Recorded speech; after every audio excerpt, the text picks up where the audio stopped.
ጉዳዩ ባለቤት የሆነ ኢትዮጵያ ህዝብ ነው። ታችን ምንድነው ልበል በር እያስፈለገን ስለ መስኮት ነው የምናወራው ማለት። አሁን በአካዳሚክ ሰርክል ውስጥ የእግዚአብሔር ውይይት የእግዚአብሔር የመኖር ጉዳይ በቃ የወጣ ጉዳይ ነው። እኔ መነሻ ፍልስፍና ከዛ ነው። ሪያሊቲን በእነሱ መነጽር ነው የማየው። እኔ ደግሞ የማምንበትን ነው። እኔ ፒኤችዲ ማግኘት ፈልገው በማምንበት ነገር ነው እና ዶክተርነቱ ብዙም አልጠቀመንም። ደብተራነትና ወልይነት ይሻላል። አሁን ጊዜው ነበረ ወይ? አሁን አንተ ምንድነው ያነሳሳ? በጣም አንገብጋቢ ጉዳይ ነው ወይ ሀገራችን ያነቃት ጉዳይ ይሄ ነው ወይ? አሁን ያለው የትምህርት ስርዓት አሉታዊ ተጽዕኖ ነው ያለው። እኔ ብቻ ሳይሆን ኢቭን ራሳችሁ አውሮፓውያን ወደፊት ፎርዋርድ ላደርግ እችላለሁ ባጠኑት ጥናት ውስጥ የኢትዮጵያ ትምህርት ከማይግሬሽንን መሰደድን የሚያበረታታ የትምህርት ስርዓት ነው።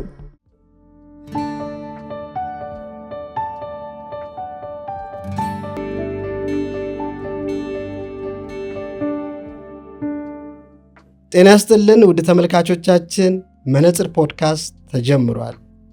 በዛሬው የመነጽር ፖድካስታችን ጥበብ፣ ባህልና ትምህርት አንድ ላይ ሲሸመኑ እንዴት የማህበረሰብ የሀገራችን ብሎም የዓለማችንን መሻሻል ሊያበረክቱ ይችላሉ በሚል ርዕሰ ጉዳይ ላይ ትርጉም አዘል ውይይት ጭውውት እናደርጋለን። አብራችሁን ቆዩ። የዛሬው እንግዳዬ በአዲስ አበባ ዩኒቨርሲቲ በትምህርት ፋካልቲ ረዳት ፕሮፌሰር እና እንዲሁም በተለያዩ ዓለም አቀፍ ተቋማት የማማከር ስራቸውን ይሰራሉ። የአገር በቀል እውቀቶች እንዴት ከዘመናዊ ትምህርት ጋር አብረው ሲሸመኑ ለማህበረሰብ፣ ለሀገር ብሎም ለዓለም መሻሻል ሊያበረክቱት የሚችሉትን አስተዋጽኦ በተመለከተ ጥልቅ የሆነ የጥናት ጽሑፍ አቅርበዋል። ይህንንም የጥናት ጽሑፋቸውን በመጽሐፍ መልክ በማዘጋጀት ለታዳሚዎቹ አቅርበዋል። ዛሬ ደግሞ ከእኛ ጋር በመሆን ለዓለም መሻሻል እንዴት አስተዋጽኦ ሊያደርግ ይችላል በሚል ከእሳቸው ጋር ትርጉም አዘል ውይይት እናደርጋለን። የዛሬው እንግዳዬ ዶክተር ሰለሞን በላይ ናቸው። አብራችሁን ቆዩ። ጤና ይስጥልን ዶክተር ሰለሞን፣ እንኳን ደህና መጣ። እንኳን ደህና ቆያችሁ።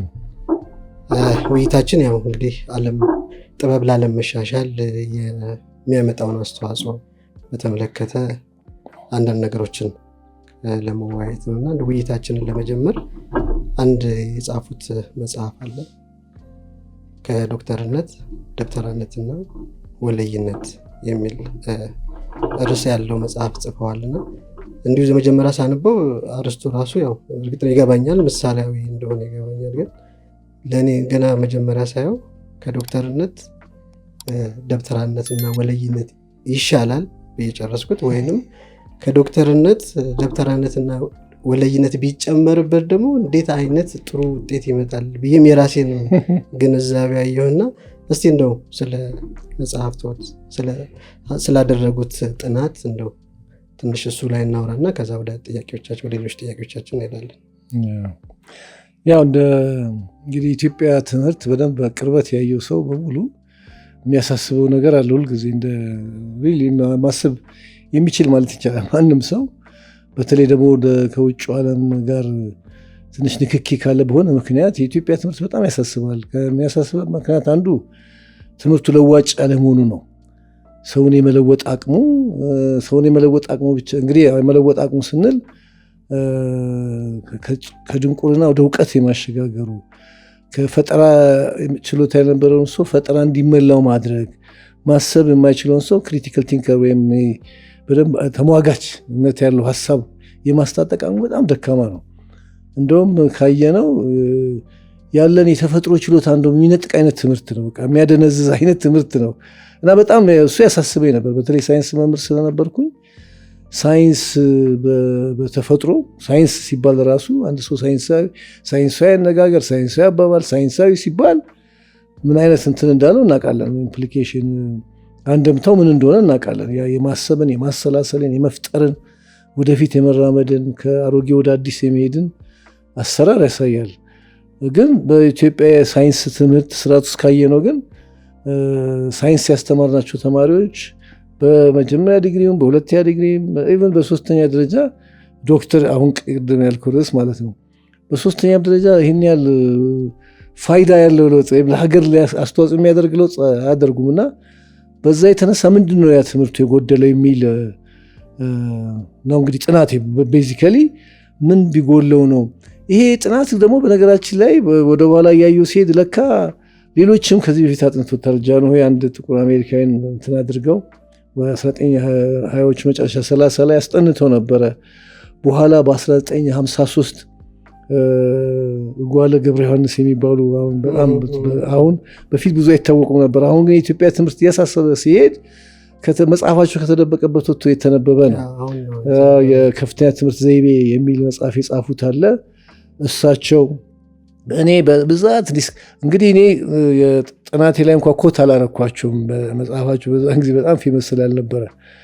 በኋላ ግን ተመልሼ በደንብ ሳጠናው አንድ አይነት ቋንቋ ነው የምንናገረው ያለው ማለት ከድሮም ጀምሮ አሁን ድረስ እና ምንድነው የእሳቸውም የእኔም ሁሉም ክርክራም በኢትዮጵያ ደረጃ የምንነጋገረው አንድ ትምህርት ስርዓት የማንኛውም ሀገር ትምህርት ስርዓት በሀገሩ የፍልስፍና በህዝቡ ፍልስፍና መሰረት ላይ መገንባት አለበት። በሀገሩ ፍልስፍና፣ ሁለተኛ ደግሞ በሀገሩ ባህል ካልቸር፣ አሁን አርት ወደ ውይይታችን ያመጣል። በዛ ባህል ነው የትምህርት ይዘት ኮንቴንት መሆን ያለበት ባህል ነው ይላል። ያን ባህል ወደ ትምህርት ቤት እናመጣውና ወይ ትጠብቀዋል፣ ታደራጅተህ አሰማምረህ ጠብቀህ ታቆየዋለህ፣ ወይም ደግሞ አሻሽለህ ትለውጠዋለህ። ባህል ነው ይዘቱ ማለት። በሶስተኛ ደረጃ እንደውም ጥሩ ቃል ስፈልግለት እስከ ቅርብ ያላገኘሁት የጓለ ዮሐንስ መጽሐፍ ስታነብ ሳይኮሎጂ ስነ ልቡና እንለዋለን ምናምን፣ እሳቸው ግን ጥሩ ትርጉም ሰጥተውታል። ነገረ ነፍስ ብለው ነገረ ነፍስ አሉት።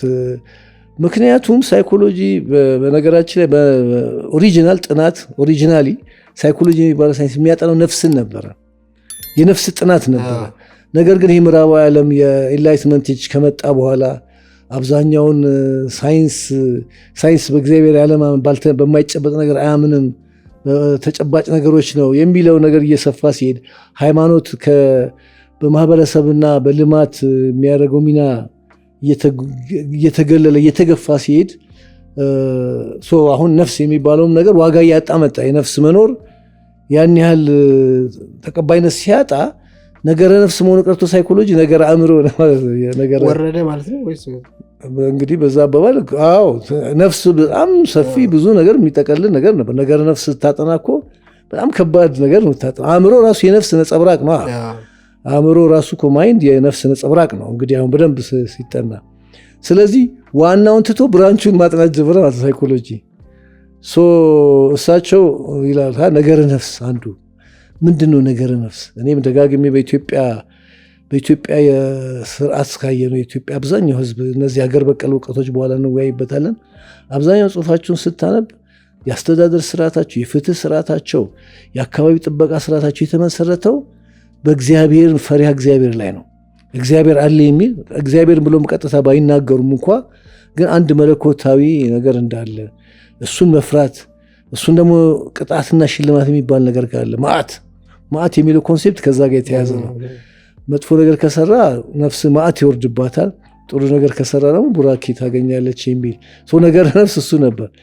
ስለዚህ አሁን ፍልስፍና ላይ ባህል ላይና ስነ ልቡና ላይ ታሪክ አለ፣ እዛ ውስጥ አንገባም። ታሪክ ላይ መመስረት አለበት። ምክንያቱም የት ጀመርን፣ ምን አደረግን፣ አሁን የት ደርሰናል፣ ወደፊት እንዴት እንሄዳለን ያለው አቅጣጫ የሚያሳይ ታሪክ ነው።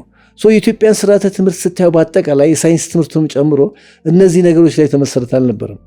ለዚህ ነው እኔ ሳጠና ሪስቶሪንግ ሎካል ስፒሪቹዋል ካልቸራል ቫሉስ ኢን ሳይንስ ኤጁኬሽን ኢን ዘ ኮንቴክስት ኦፍ ኢትዮጵያ የሚል ርዕስ የሰጠሁት።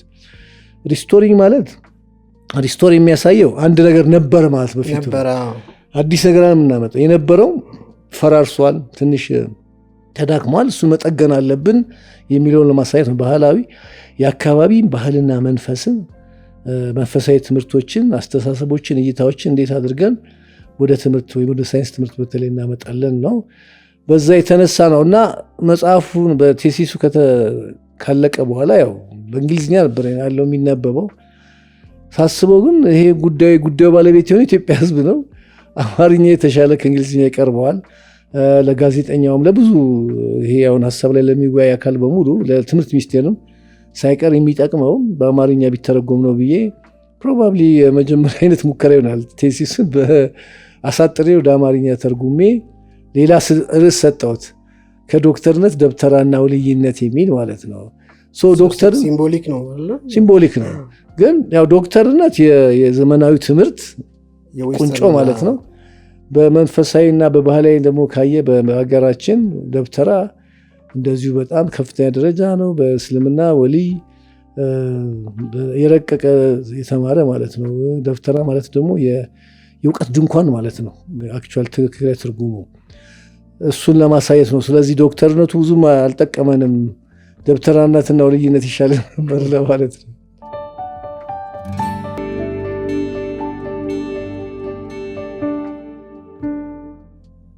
በጣም ደስ የሚል ጥናት ነው።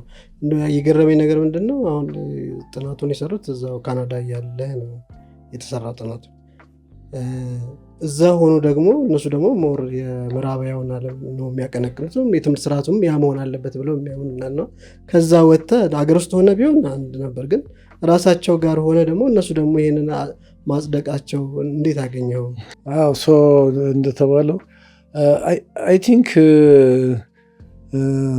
መጀመሪያም ላይ እንደተባለ ብዙ ሰው የሚሰራውም እዛ ብዙዎች በተለይ ከታዳጊ ሀገሮች የሚመጡ ሰዎች ለመቅረት እዛው ለመቆየት ስለሚፈልጉ ሳይጠየቁም ነው ብዙ ጊዜ እንደውም የካናዳ ነክ ነገር ሪሰርች የሚሰሩት። ለመቅረት ቀላል ነው። በዛ ከሰራ ፒኤችዲን አክቹዋሊ እዛም ቅስቀሳ ይደረጋል። ገና ከገባ ጀምሮ የፕሮቪንሱና የፌዴራል መንግስት እየመጡ ብትቀሩ እንዲህ አይነት እድል ታገኛላችሁ፣ ይህን ያህል ቀርቶ ይህን ያህል ስለ ምናምን ብለው በግልጽ ነው የሚቀሰቅሱ። ምንም እንትን የለም። እዚህ ቪዛ ለመስጠት ችግር አለ። ብዙ ጊዜ ሄደህ እንደማትቀር እርግጠኛውን ይላሉ። ለሀገሮቹ ዲፕሎማሲ መሰለኝ አይደለ? እዛ ደግሞ እንድትቀር ነው የሚቀሰቅሱት። እና እኔ መጀመሪያም ሲሄድ የወጣትነት ይሁን ካለኝ ሃይማኖታዊ አስተሳሰብ ይሁን ተመልሼ በእውቀቴ ህዝብን ሀገርን ማገልገል ፍላጎት ነበረኝ። ስለዚህ ከመጀመሪያውኑ ለሀገር የሚጠቅም ለህዝብ የሚጠቅም ጥናት ምንድን ነው ብዬ ያስቤበታለሁ። ስለዚህ ይህንን ሀሳብ እዛ እንደዚህ ነው መስራት የምፈልገው ስል ምንም የተመደቡልኝ አማካሪዎች ምንም አላመነቱም። እርግጥ ዋናው አማካሪ ፕሮፌሰር ጆን ዋላስ ይባላል። በእንትኑ መነሻው አውስትራሊያ ነው፣ ካናዳዊም ቢሆን እና እሱ ምን አለ፣ እኔ ኢትዮጵያና አፍሪካ የሚመለከት ብዙ እውቀት የለኝም። ስለዚህ አፍሪካዊ ፕሮፌሰር የሚያግዘን ፈልግ። ያው ስለ አፍሪካ እዛ ዩኒቨርሲቲ ውስጥ ኢትዮጵያዊ ፕሮፌሰር አልነበረም በዛ ጊዜ። አትሊስት በኛ ኦንታሪዮ ኢንስቲትዩት ፎር ዘ ስተዲ ኦፍ ኤጁኬሽን የሚባል ነበር በዩኒቨርሲቲ ኦፍ ቶሮንቶ ስር የትምህርት ፋክሊቲው እንደዛ ነው ስሙና እዛ ውስጥ ስለሌለ የኬንያ ጋናዊ ምናምኖች ነበሩ። ሄጄ ያነጋገርኳቸው ችግሬ ለምን ረዳሃለን አሉ ማለት ነው ለድጋፍ። አንድ ፕሮፌሰር ከኬንያዊ ተመደበችልኝ።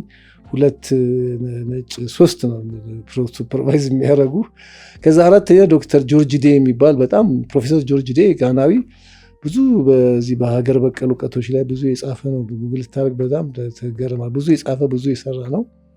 እሱ እንደ ተጨማሪ አማካሪ ሆኖ ስራውን ጀመርኩኝ። ምንም ችግር አልገጠመኝም። ያው አንዱ ጋር የጠፋው ሌላው ጋር እየተረዳዳን እየደገፉኝ ስራውን ሰራ። ምንም ይህን ያህል ሬዚስታንስ ኢንፋክት ብዙ ጊዜ ክላስ ውስጥ በማቀርብበት ጊዜ አንደኛ በትምህርት ጥናት ውስጥ በጣም መሰረታዊ የሆነ በፒኤችዲ ዶክተር ኦፍ ፊሎሶፊ አይደለም ፍልስፍና ራሱ ምንድን ነው ከየት ነው የተነሳው እንደዚህ የሚል ነገር አለ። ኦንቶሎጂ እና የኮስሞሎጂ የሚባል በጣም ወሳኝ ነገሮች ናቸው። ኦንቶሎጂ ያው ሪያሊቲ ምንድን ነው፣ ስለ ሪያሊቲ የምታስበው ምንድን ነው፣ ምን ብለህ በማሰብ ነው ስለምትናገረው የሚል አንድ የመጀመሪያው ትልቁ ጥያቄ ነው። ምክንያቱም ሪያሊቲ ይሄ ነው ብለህ ማስቀመጥ ካልቻልክ ቴሲሱ ምን ላይ ነው የምትገነባው ነው። ሌላው ደግሞ ይሄ በኤፒስቲሞሎጂ የእውቀት ዘርፍ እውቀት፣ ምክንያቱም አብዛኛው እውቀት ጉዳይ ስለሆነ የሚመለከት ስለ እውቀትስ ምን ታስባለህ፣ እውቀት ከየት ነው የሚገኘው፣ እንዴት ነው የሚገኘው፣ እንዴት ነው የሚስፋፋው። በአብዛኛው የፒኤችዲ ተማሪ እዛ ላይ መገንባት አለብን።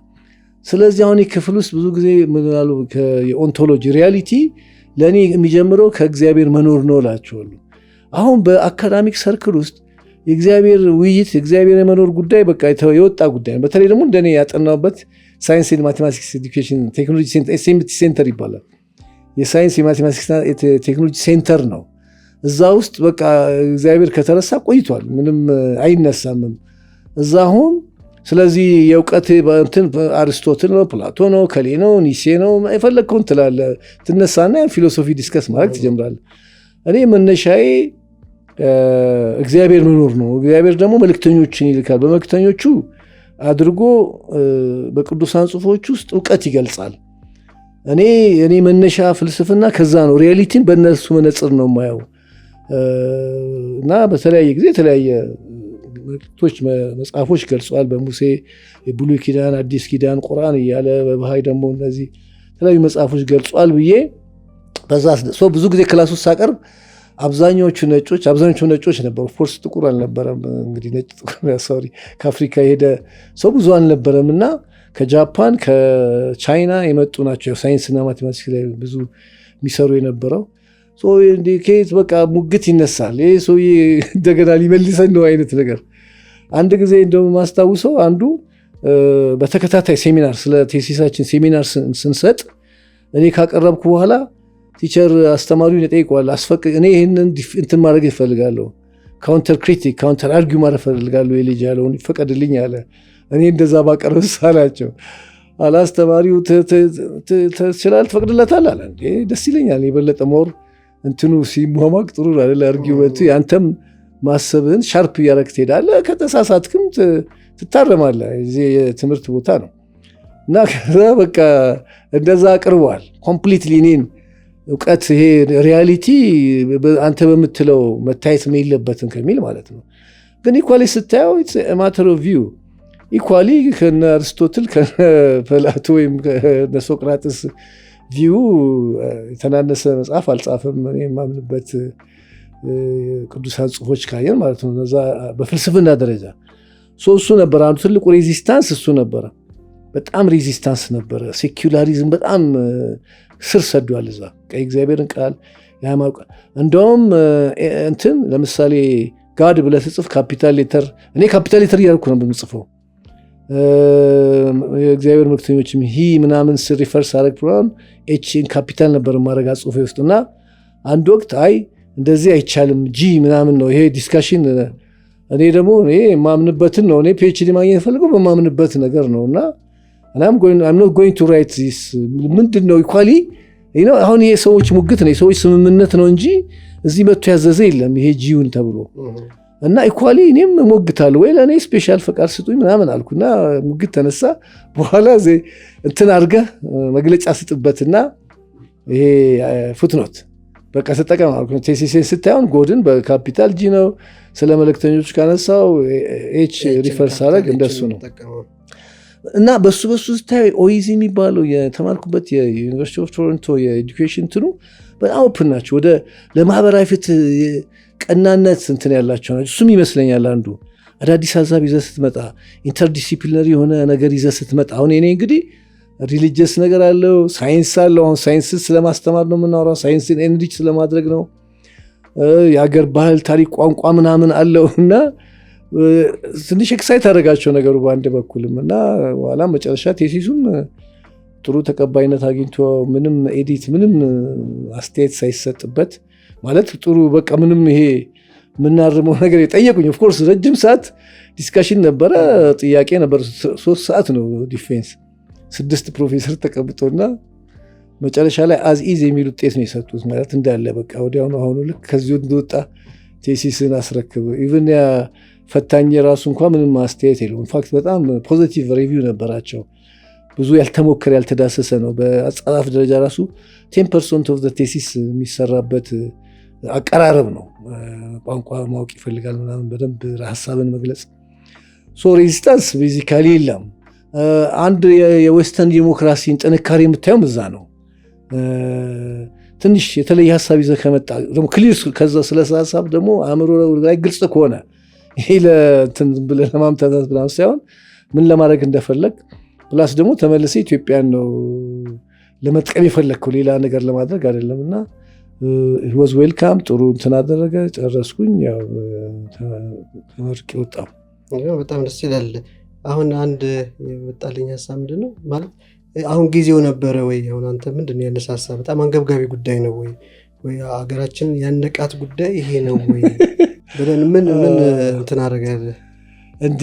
ይሄማ ሎንግ ኦቨርዲው የሚባል በነጮች አባባል በጣም እንደውም ማድረግ ሲገባን ሳናደርገው በጣም ስለቆየን ችግሩ አሁን እየተባባሰ ሄዶ ህመሙ መዳን ወደማይችልበት ደረጃ እየደረሰ ነው። በዚህ በመሆኑ የተነሳ ትውልዱ እንዳየው በየጊዜው አሁን የትምህርት ጥራት ብዙ ጊዜ እና አንድ ሪሊ ብዙዎቹ በትምህርት አመራር ላይ ያሉት ሰዎችም ያልተገነዘቡት ነገር ቢኖር የትምህርት ጥራት የሚጀምረው ራሱ መጀመሪያ ትምህርት ምንድን ነው ከሚለው መነሳት ነው። ደጋግሜ አንዳንድ ሚዲያዎች ላይ አንስቻለሁ። አሁን በር ለምሳሌ ውይይታችን ምንድነው ልበል፣ በር እያስፈለገን ስለ መስኮት ነው የምናወራው ማለት ነው። የመስኮቱ ጥራት መስኮቱ እንዴት ቢሆን ይሻላል ምናምን ነው፣ ግን እያስፈለገን ያለው በር ነው። የትምህርት ውይይታችን እየተካሄደ ያለው አሁን ሌላ ነገር ላይ ነው። ቤዚካሊ ትምህርትን ቦታው አላስቀመጥንም። ፋንዳሜንታል ሽፍት ያስፈልጋል በአስተሳሰቡ። ትምህርት ምንድን ነው፣ እንዴት ነው መሄድ ያለበት ብለን ከወሰንን በኋላ ምንም እኔ ስለ ጥራት ማውራት ትችላለህ። ጥራት ጎሎታል፣ እንዴት ጥራቱን ጨምር ምናምን ማለት ትችላለህ። አሁን ግን ትምህርት ሌላ ነገር ነው። ትምህርት አክቹዋሊ ኔጌቲቭ አሁን ያለው የትምህርት ስርዓት አሉታዊ ተጽዕኖ ነው ያለው። እኔ ብቻ ሳይሆን ኢቨን ራሳችሁ አውሮፓውያን ወደፊት ፎርዋርድ ላደርግ እችላለሁ ባጠኑት ጥናት ውስጥ የኢትዮጵያ ትምህርት ከማይግሬሽንን መሰደድን የሚያበረታታ የትምህርት ስርዓት ነው ብለው እንትን ነው ኢኩቪቫለንት። ሞር በተማርክ ቁጥር ሞር መሰደድ ነው የምትፈልገው። በቃ እንደሱ ነው የሚያበረታታው። በቃ በጣም ዌስተርናይዝ አእምሮን የሚሰልብ አስተሳሰብን፣ አነጋገርን፣ አሰራርን የሚሰልብ የትምህርት ስርዓት ነው። ተከስተ ነጋሽ እኮ የሚባል ከዛሬ 5 ዓመት በፊት ኤዱኬሽን ክራይሲስ ኢን ኢትዮጵያ ብሎ መጽሐፍ ጽፏል። ከዚህ ጋር በተያያዘ የገበሬው ልጅ ከግብርና ነጥቀን አምጥተ ነው ትምህርት ቤት አምጥተ ነው ወይ ግብርና እናስተምረው ወይም ደግሞ ከተማ መጥቶ ከተማ ውስጥ ጠቃሚ ዜጋ የሚሆንበት ሙያ እናስተምረው አይደለም። ከተማም ለመኖር የማይችል ገጠርም ተመልሶ የማይሄድ ስራ ፈጥ ወጣት አድርገን ነው የሰራን ያለነው። ኢንጂነሪንግ ምናምን አስተምረን አሁን አብዛኛው ኢንጂነር ተማሪ ቅርታ እዚህ ካላችሁ አብዛኛው ኢንጂነሪንግ ተማሪ ተመርቆ የማይመለከተው ቦታ ነው ያለው። ያው እንደ ቅድም እንዳልከው መስኮት ለመስራት ፈልጎ በር የሚሰራ ኢንጂነር ነው የሚሰራ አይነት ነው። በቃ እንትኑ በአጠቃላይ በሁሉም የሙያ መስክ ያለው ይሄ ነው የስራ ዛሬ እንኳን ሪሰንትሊ ዛሬ ጠዋት እዚህ ላይ አሁን ሊንክደን ላይ መልእክት ላከችልኝ ወጣት አለች። እዚህ አንድ የወጣቶች ስብሰባ ነበርና ዛሬ ተዋውቀን ሜዳሊያ ተሸላሚ ሆኝ ነበር ስመረቅ የነበረው እና ስራ አጥቼ እባክህ እየተንገላታው ነው ስራ እንደው ጠቁመኝ አይነት ጥያቄ ደርሶኛል። አየህ ድሮ እኮ ሜዳሊያ አይደለም ሜዳሊያ የሌለን ሰዎች አንደው እየባሰበት ሜዱ ላሳይ ነው እንጂ ያኔም ጥሩ ነበር ማለት አይደለም። ግን አትሊስት ወተን ስራ ይገኝልን ስራ እንመደብ ነበር። እንኳንና በሜዳሊያ የተመረቀው ዩኒቨርሲቲ ቀርቶ እንዲያስተምር ይደረጋል። ወዲያውኑ ብዙ መስሪያ ቤቶች ተሻምቶ ይወስዱታል። እና አሁን ሜዳሊያ አግኝተው ብዙ እቺ ምሳሌ ሰጠው እንጂ ሌሎችም ሰሞኑን ሶሻል ሚዲያ ሰርኩሌት የሚያደርግ አይተናል። 4 አምጥተን እንደዚህ ዋንጫ ይዞ የወርቅ ተሸላሚ ሆነው ስራ አጥቶ ቁጭ ያለ ማለት ኮምፕሊትሊ አየው በጣም እንትኑን ግቡን ስቷል። ትምህርት ትርጉሙንም ስቷል። ትርጉሙንም ግቡንም እና በመጀመሪያ አሁን ነው እንግዲህ ጥያቄ የሚመለከት ከሆነ ለምን ትምህርት ስንል ኤጁኬረ በላቲን ሲነሳም ቅድም እንደ ነፍስ ራሱ ትርጉሙን እየሳተ መጥቷል ያለው ኤጁኬረ ማለት ከውስጥ ያለውን ማውጣት ድሮፎርዝ ነው። ውስጥ ያለውን ነገር ፈልፍለ ማውጣት ነው። አሁን እኔ አስተማሪዎች 70 አስተማሪዎች ማስተርስ ትምህርት ሰሞኑን አስተምራለሁ። የማስተርስ እንትናቸውና ከኤጁኬሽን ጋር የተያዙ ኮርሶች ነው የምሰጠው። የመጀመሪያ ጥያቄ ጠየኳቸው ማስተማር ምን ማለት ነው ነው የምላቸው መጀመሪያ። ምክንያቱም አስተማሪዎች ናቸው፣ ለማስተርስ ነው የመጡት፣ ለማስተማር ያውቃሉ። 20 ዓመት 30 ዓመት ያስተማሩ ናቸው። ማስተማር ምንድነው ስትላቸው በሙሉ ኦልሞስት 100% በምትለው ደረጃ እውቀት መስጠት ነው፣ ማስተላለፍ ነው የሚሉ። አንድም ሰው ከልጅ ውስጥ ያለውን ነገር ማውጣት ነው ያለ። በዚህ እንኳ ኤዱኬሽን ትርጉሙን እንደሳተ ታያለ። አየው ድሮ ፎርዝ ነው ሰውን እንደውም ሰውን በማዕድን በተመልከ ጉድጓድ በዋጋቸው በማይተመን ዕንቁ እንደተሞላ ጉድጓድ ቁጠሩት የሚል አባባል አለ። የእግዚአብሔር አምሳል ሰውን በአምሳላችን ፈጠርን ይላል ቅዱሳን ጽሑፉ ስታነበው። ሰው በእግዚአብሔር አምሳል የተፈጠረ ከሆነ በቃ እሱ ውስጥ የታመቀ ችሎታ አለው ማለት ነው። የሚጨመርበት ሳይሆን ውስጡ ያለ የምታወጣው ነው። አሁን ግን መምህር ሁሉ የሚያስበው ሁሉም አሰራር የሚያደርገው መስጠት ነው። መስጠት ማስተላለፍ ነው። የሞላ ብርጭቆ ላይ እኮ እንደገና መሙላት ነው። ስለዚያም ቁጭ ብለን መጀመሪያ ትምህርትን ሪዲፋይን ማድረግ አለብን። አንድ ሁለተኛ የሰው ተፈጥሮ ቅድም ይሄ ኦንቶሎጂ ያለ ሪያሊቲ ኔቸር ሪያሊቲ ምንድን ነው? ከዛ ደግሞ ሰው ራሱ ምንድን ነው አንዱ የሪያሊቲ የኦንቶሎጂ ጥያቄ። ሰው ምንድን ነው? አሁን ያለው ኢትዮጵያ አሁን ሰፍኖ ያለው የፍልስፍና ፖለቲካዊ ፍልስፍና ሰውን ተራ እንደ እንስሳ አድርጎ የሚቆጥር ነው። መንፈሳዊ ነው፣ የእግዚአብሔር ፍጡር ነው፣ ነፍስ ያለው ፍጡር ነው። ስለዚህ ነፍስ ቦታ ሊሰጣት ይገባል የሚል ምንም አይነት የትምህርትም የእድገትን ፍልስፍና አታገኝም። እንዲሁም ሴኩላሪዝም የሚለውን በመገባ ስላልተረዳ ነው በተቻለ መጠን የእግዚአብሔር ስምና የነፍስ ጉዳይ ትምህርት ቤት እንዳይመጣ ነው የምትፈልገው፣ ዲቨሎፕመንት ላይ እንዳይመጣ ነው የምትፈልገው። እና አስበው እንግዲህ ዘ ሞስት ኢምፖርታንት ተፈጥሮ የነፍስ ዋናው እውነተኛ ሰው ተፈጥሮ ነፍሱ ነች ካልን ነፍሱን ካላስተማርናት እንስሳውን ፓርት ነው የምናስተምረው ማለት እኮ ነው። በዚህ ደግሞ በጣም ከቆየ ሚስ አድርጓል። ከደርግ ጊዜ መምጣት ጀምሮ እንደምታውቀው 1966 ማለት ነው ይኸውልህ ኮምፕሊትሊ ይሄ ሀሳብ እንዲወጣ ተደርጎ ስንት ዓመት ሞላው? ወደ 50 ዓመት የኢትዮጵያ ትምህርት በዚህ ላይ ተመሰረታል። የኢትዮጵያ ባህላዊ እውቀት ግን በኋላ እንደምናየው በደንብ በነፍስ መኖር ላይ የተመሰረተ ነው። መሪ ሲመረጥ ማንኛውም ስራ ሲሰራ የነፍስ መኖርን ያማከለ ነበር። ለዚህ ነው አሁን እንደገና ወደ አገር በቀል እውቀት እንመልሰው ያስፈልጋል ምናምን በሚል ጊዜ እኔ አሁን እንደው ዊሽፉል ቲንኪንግ አይደለም ላይክ አገር ወዳድ ሆኜ ምናምን አይደለም እንደው ኢትዮጵያ አይደለም። በየትኛውም ዓለም ሄጄ የምሞግተው ነገር ቢኖር ሰው ሁለት ተፈጥሮ አለው፣ ስጋና መንፈስ። ነፍስ የምትባል ተፈጥሮ አለችው። ከእንስሳ ዓለም ይለየን አክቹዋሊ ነፍስ የምትባል ተፈጥሮ ስላለችው ነው። በጣም ረቂቅ ሆነች፣ ከመመርመር በላይ የሆነች። ስለ ነፍስ ማሰብና ነፍስን ኢጁኬት ማድረግ ካልተቻለ ትክክለኛ ፕሮፐር ኤዱኬሽን የምትለው ልትሰጥ አትችልም። ስለዚህ እንኳን ኢትዮጵያ በመላው ዓለም ይህንን አርጊመንት ማድረግ ትችላለህ። ኢትዮጵያ ውስጥ ደግሞ ሃው ማች ሞር ምን ማለት ነው? ባጭሩ ለመጠቅለል እሁዱ ኢትዮጵያዊ ወጣቶች ልጆች ቸርች ሄዳሉ፣ ስግደት ሄዳሉ፣ በእግዚአብሔር መኖሪያ ያምናሉ፣ በነፍስ መኖሪያ ያምናሉ። ሰኞ ግን ሲመጡ እግዚአብሔር እንዲክዱ ታስተምራቸዋል። ኢቮሉሽን ኮምፕሊትሊ የእግዚአብሔርን መኖር አክኖሎጂ የሚያደርግ ራንደምሊ ፍጥረት ራንደምሊ ነው የመጣው።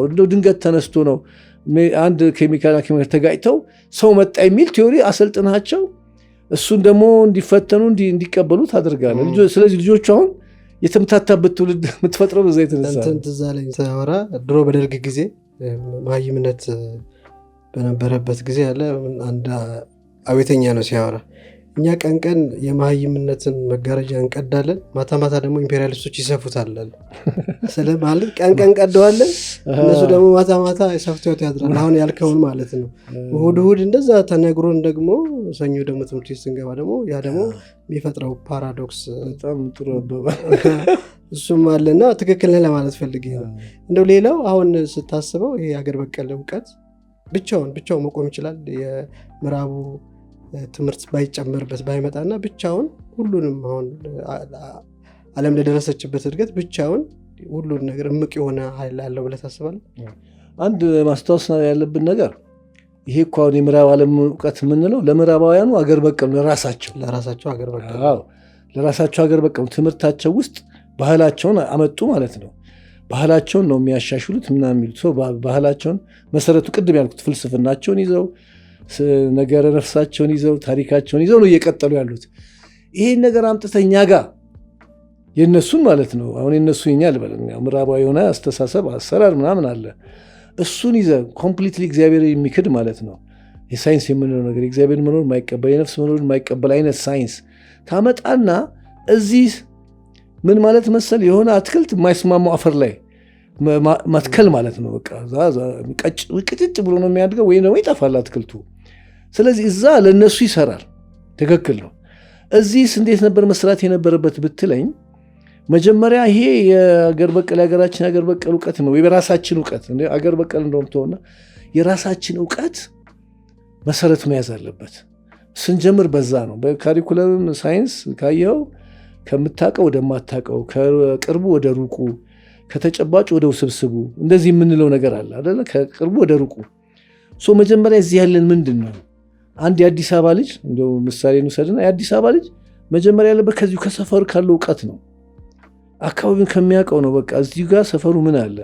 እዛ ኦሮሚያ ውስጥ ደግሞ አንድ የሆነ ቦታ ከሄድክ የዲላ ልጅ ከቡናው ነው የሚጀምረው። ያንን ራሱን የቻለ እውቀት ነው። እውቀትማ ይፈላለጋል በኋላ እንጂ በየራሱ እኮ ራሱን የቻለ ነው አይደለም። ስለ ቡና አፈላሉ፣ ስለ ምግብ የሽሮአችን አሰራር፣ ልብሱ አሰራር፣ በጠቅላላ የህይወት ክፍል አንደኛ ይዳስሳል። ይሄ ሀገር በቀል እውቀት ሆሊስቲክ ነው። የመጀመሪያ ኳሊቲው ሆሊስቲክ መሆኑ ነው። ሆሊስቲክ ስንል የማይዳስሰው የህይወት ስርዓት የለም ማለት ነው። እንደውም ያኛው ሆሊስቲክ አይደለም፣ ፍራግመንትድ ነው። ለምን? ስለ እግዚአብሔር ስለ ሃይማኖት ማውራት አችልም። የኢትዮጵያ እውቀት ስርዓት ግን ስለ እግዚአብሔር ማውራት፣ ስለ ነፍስ መጠየቅ ትችላለህ። የረቀቅ ስትሄድ በተቸት ሁሉ ትችላለህ፣ ክሪቲክ ማድረግ ትችላለህ። ከዛ በኋላ ስለ የምግቡ አይነት እንደምታውቀው ነው። ኢትዮጵያ ውስጥ ያለው የምግብ አይነት፣ የአለባበስ አይነት፣ የአስተሳሰብ አይነት፣ የአሰራር አይነት፣ የፍትህ ስርዓት። አብዱል ፈታ የሚባል ጓደኛ አለኝ እስከ 137 አይነት የአስተዳደር ስርዓቶች አሉ ብሏል። እኛ ሀገር ውስጥ አገር በቀል በፍትህና በአስተዳደር ስርዓትም ደግሞ ይሄ በፍትህና አስተዳደር ስርዓት 137 አይደንቲፋይ ያደረገው። በአንድ ክልል ውስጥ ብዙ ይኖራል ማለት ነው፣ እንደየህዝቡ እንደየቀየው። የምግብ አይነት ደግሞ አንድ ጓደኛ እስከ 200 አይነት የምግብ አይነት ሊኖር ይችላል ነው የሚባለው በደንብ ሲጠና። እነዚህ ትምህርት ቤት መጥተው እነዚህን እያሳደግ ትሄዳለህ። ቅድም እንዳለው በስርዓተ ትምህርት ሳይንስ ብዙ ጊዜ የምሰጠው ምሳሌ አለ። ለምሳሌ የመጀመሪያ ደረጃ ላይ ቡና እንዴት እንደሚፈላ ልጆቹን እንዴት እንደሚቆላ እንዴት እንደሚሰበሰብ ልታስተምራቸው ትችላለህ። ወደ 78 ደግሞ ምናልባት ቡና ማዳቀል አይደለም ቡናን እንትን ማድረግ ማቆየት እንደዚህ ታደርጋለህ። ወደ ሃይስኩል ሲገቡ ደግሞ ቡናን ምናልባት ቸኮላት እንዴት ይሰራበታል፣ ጁስ ቡና ሊሰራበት ይችላል፣ መድኃኒት እንዴት ይሰራል ከዛ የሚል ሊመራመሩ ይችላሉ።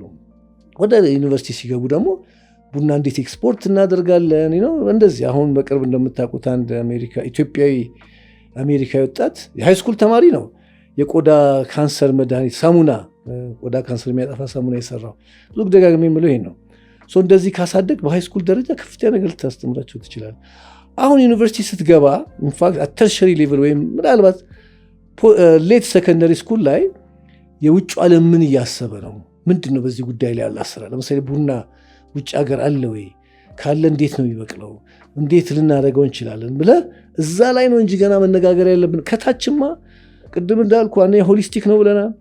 ሁለተኛ የቆየና የተፈተነ ነው፣ የተረጋገጠ ነው፣ የቆየ ስለሆነ አሁን ብዙ ነገር ከውጭ የምታመጣው እኛ ሀገር የቆየ አይደለም፣ ታሪክ የለውም። ብዙ ደግሞ ቶሎ ቶሎ የሚለወጥ ነው። እንደምናውቀው ስልክ እንኳ በእጃችን ዛሬ አይፎን 10 ሳንጠግብ 11 ያመጡብናል። ሳንጠግበው ገና ሳናቀው 12 ያመጡብናል። በቃ እኛ የጣልን መከተል ነው። በሁሉም የስልክ በሁሉም ቴክኖሎጂ ካየው ቴሌቪዥን በቃ ገናቺ ብላክ ኤንድ ዋይቷን ሁላችን ቤት ገብታ ሳንለምዳት ከለር አመጡ። ከለሯን ደግሞ ገና ሳንል ፍላት ቲቪ መጣ። ፍላት ቲቪ ብለህ ገና ሳጠግብ ስማርት ቲቪ መጣ። ስማርቱን ሳጠግብ አሉ ነው በአይ አርቲፊሻል ኢንተለጀንስ ስንከተል መኖር ነው ማለት ራሳችንን ሳናቅ ራሳችንን ሳንሆን። ስለዚህ በአጭሩ መልስ ለመስጠት ኦፍኮርስ ይቆማል። እውቀት ነው እኛን ያቆመን። አዲስ አበባ ብቻ እኮ ነው እንጂ አሁንም እኮ ከአዲስ አበባ 100 ኪሎ ሜትር 200 ኪሎ ሜትር በሄድክ ቁጥር ወደ ገጠር በገባ ቁጥር አሁንም እኮ ህዝቡ በዛ ይሄ ኢትዮጵያ አሁን የውጭ ዓለም እውቀት አይደለም ያስተዳደረው፣ የውጭ ዓለም ሳይንስ አይደለም ያስተዳደረው ያለው።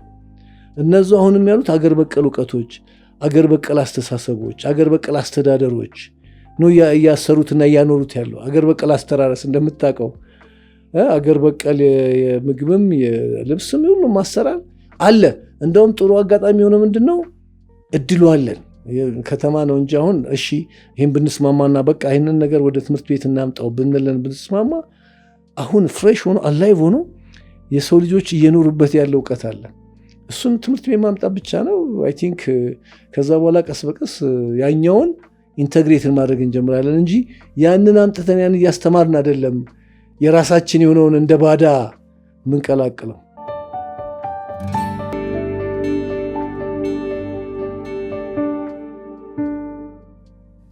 በጣም ጥሩ። አሁን ወደ ራሳችን ርዕስ እንምጣና እንግዲህ ዋናው የተነሳንበት ርዕስ ጥበብ ላለመሻሻል እንዴት የራሱን አስተዋጽኦ ያደርጋል የሚል ነውና አሁን ደግሞ ጥበብ ስንል ደግሞ ያው ምዕራባዊውን ጥበብ ሳይሆን ደግሞ የዛሬው መነጋገራችን ሀገር በቀል ጥበብ ነውና ለምሳሌ ስነ ጥበብ ኪነ ጥበብ የምንላቸው በጣም እርቁ መሳፍርት የሆኑ በጣም ብዙ ነገሮች አሉ። በትክክል እነሱስ በትክክል ከትምህርት ስርዓታችን ጋር ቢሸመኑ ማለት ከዌስተርኑም ጋር ሊሆን ይችላል። ያው ካሪኩለም ምናልባት ካሪኩለም ዲቨሎፕመንት አገር በቀል ላይ ምናልባት ካሪኩለም ዲቨሎፕመንት ላይኖር ይችል ይሆናል። ግን እነሱ ትንሽ ሲስተማቲክ ስላደረጉት ግን እነሱ ለምሳሌ እያንዳንዱ የኪነ ጥበብና ስነ ጥበብ ለምሳሌ እንዴት አድርጎ ነው ለምሳሌ ከፊዚክስ ጋር ከማትስ ጋር ከባዮሎጂ ጋር ከኬሚስትሪ ጋር እንዴት አድርገው ተሸምነው ያውን ያለም መሻሻልን ሊያመጡልን ይችላሉ? እንደው በምሳሌ እያነሳን ብናወራቸው እና በተለይ ደግሞ እነማን ናቸው እነዚህ ኪነ ጥበብ ስንል አሉ ወይ ለብቻውን በአብዛኛው የውጩን ነው ሞር የምናየው፣ ግን እንደ አገርኛም ሰው ሆነ ስናይ አናቃቸውም። ሪላውን ቅድም 200 ምግብ አለ አልክ። አሁን እኛ ጋር ያለው ምግብ ቤት ሜኑ ላይ የሚቀርብልህ ቀይ ወጥና ልጫ ነው። አሁን 200 አለ ያልከኝ ነው። እና በትክክል ተጠንተዋል ወይ እነዚህ እንትኖቹ በትክክል ተጠንተዋል ወይ? ሁለተኛ ደግሞ እነዛ የምዕራባውያን ካሪኩለም አግልሏቸዋል ወይ? በትክክል ምን ያህል ነው ያገለላቸው? ካገለላቸውስ እነሱን ደግሞ ምን አይነት ካሪኩለም እነሱን ከኛ ጋር የሚስማማ ካሪኩለም እንዴት አድርገን መቅረጽ እንችላለን? ከዛ ይሄንን ደግሞ ለማድረግ እነማን ናቸው ባለድርሻ አካላቶቹ እነማን ናቸው? እንደገና ደግሞ ጥያቄ የሚፈጥርብን ከባለድርሻ አካላቶቹ ጋር አሁንም ስቲል ተጽዕኖ ደግሞ አለ በማህበረሰብ ውስጥ። ይሄንን ለምሳሌ አሁን ቅድም አንስተሃል ስለ ደብተራነት ምናምን፣ ስቲል ስለ ደብተራነት ጥሩ የሆነ እይታ ሁላችንም ጋር አንድ አይነት በሌለበት ጉዳይ ደብተራነት ትምህርት ቤት ይግባ ብሎ መናገር የሚያመጣው ተጽዕኖ ማለና እንደው ይሄን ጠቅለል አድርገህ እንደው በምሳሌ እያስነሳህ ብትነግረን። በጣም ሰፊ ጥያቄ ነው፣ ውስብስብ ነው። ቀላል ለማለት በቀላሉ አድሬስ ማድረግም ከባድ ነው። ለምን በጣም ትምህርት ራሱ እንደተባለው ቀላል አይደለም ይላሉ። አክቹዋሊ ጓለ ገብር የሆነ የትምህርት ነገር ቀላል አይደለም፣ ሲንሲየርሊ ቀላል አይደለም። ምክንያቱም ነፍስን የተመለከተ ነው አይደለም፣ አጠቃላይ ህይወታችን፣ ኑሯችንን፣ የወደፊታችን የተመለከተ ነው። እኔ አሁን ከካናዳ ከተመለስኩ በኋላ አንድ ያደረግኩት ጥናት ፕራክቲካሊ ከዩኒቨርሲቲ ኦፍ ቶሮንቶ የታሪክ ተመራማሪዎች ጋር በመሆን በተለይ ፕሮፌሰር ጀርቨርስ የሚባሉ አሁን ካናዳ ዩኒቨርሲቲ ኦፍ ቶሮንቶ ውስጥ የግዕዝ ስታዲስ ኢትዮጵያን ስታዲስ ብለው ግዕዝ ሁሉ እንዲጠና አድርገዋል። እና ግዕዝ ቁጭ ብሎ ያጠናሉ እሳቸው ራሳቸው። አሁን ሽማግሌ ናቸው ነው፣ ግን እዛ ውስጥ ያለውን እውቀት አይተው ግዕዝ ውስጥ ምናምን የግዕዝን እንትን አይተው ቁጭ ብለው ያጠናሉ፣ ያስጠናሉ። ኢንፋክት ዊኬንድ የተባለው ኢትዮጵያዊ ነው የመጀመሪያ ኢኒሺያል ድጋፍ የሰጠው ስታዲው እንዲቋቋም እና ከነሱ ጋር ሆነን ኢትዮጵያ ውስጥ ኮንቴምፖራሪ ሮኪውን ቸርች የሚል ጥናት አድርገናል።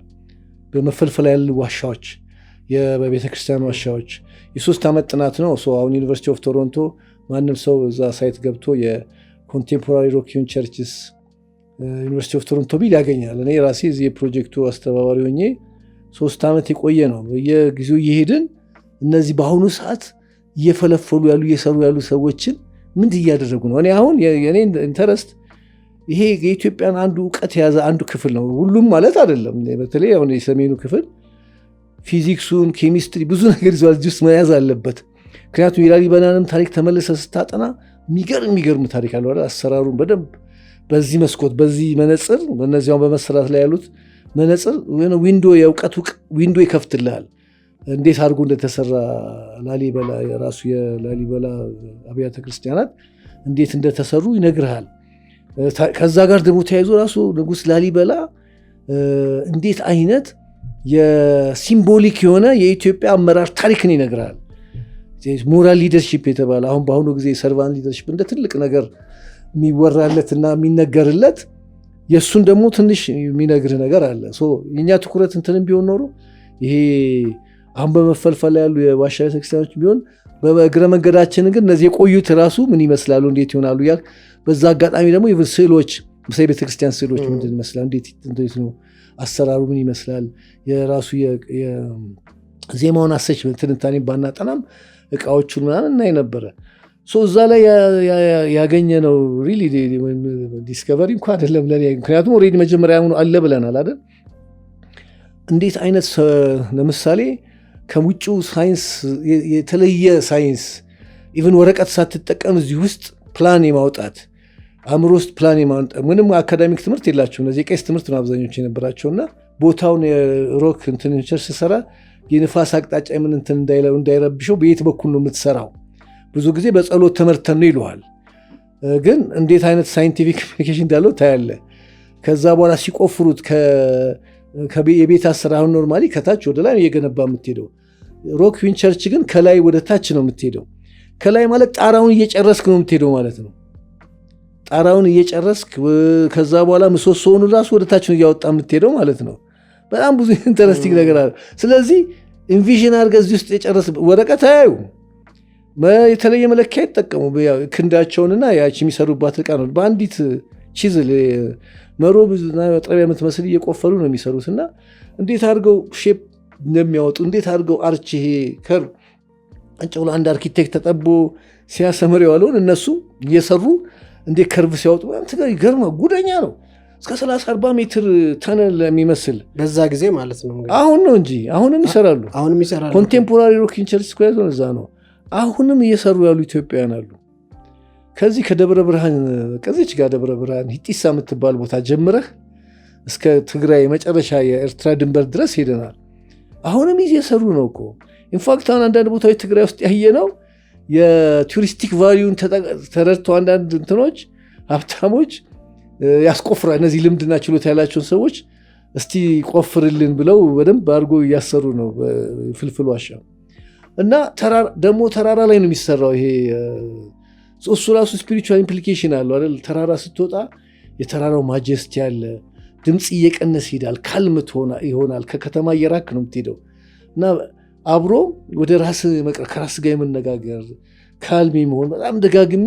ምክንያቱም ለምንድነው ሲያሳስበኝ የነበረው ኢንተርቪው የምናደርግበትን ቪዲዮ ተሸክመን ምናምን ዕቃ ይዘን ትንሽ የምንበላውም ነገር አንዳንድ ይዛው ስለሚያውለን ተሸክመን ተራራውን ስንወጣ ብዙ ጊዜ ምን ባልጠፋ ቦታ ተራራ ልምድ የሚሰሩት የአንዱ ጥያቄ ነበረ። ግን እውነትም ልክ ጨርሰ ተራራው ጫፍ ላይ ስትደርስ እዛ ቦታ የሚሰማ ኒርቫና ነው የሚሉት እንዱ የደስተኝነት ስሜት፣ በቃ የእርካታ ስሜት ይሰማል። ለጸሎት ተዘጋጅተ ነው የምትሄደው፣ ለሜዲቴሽን ተዘጋጅተ ነው።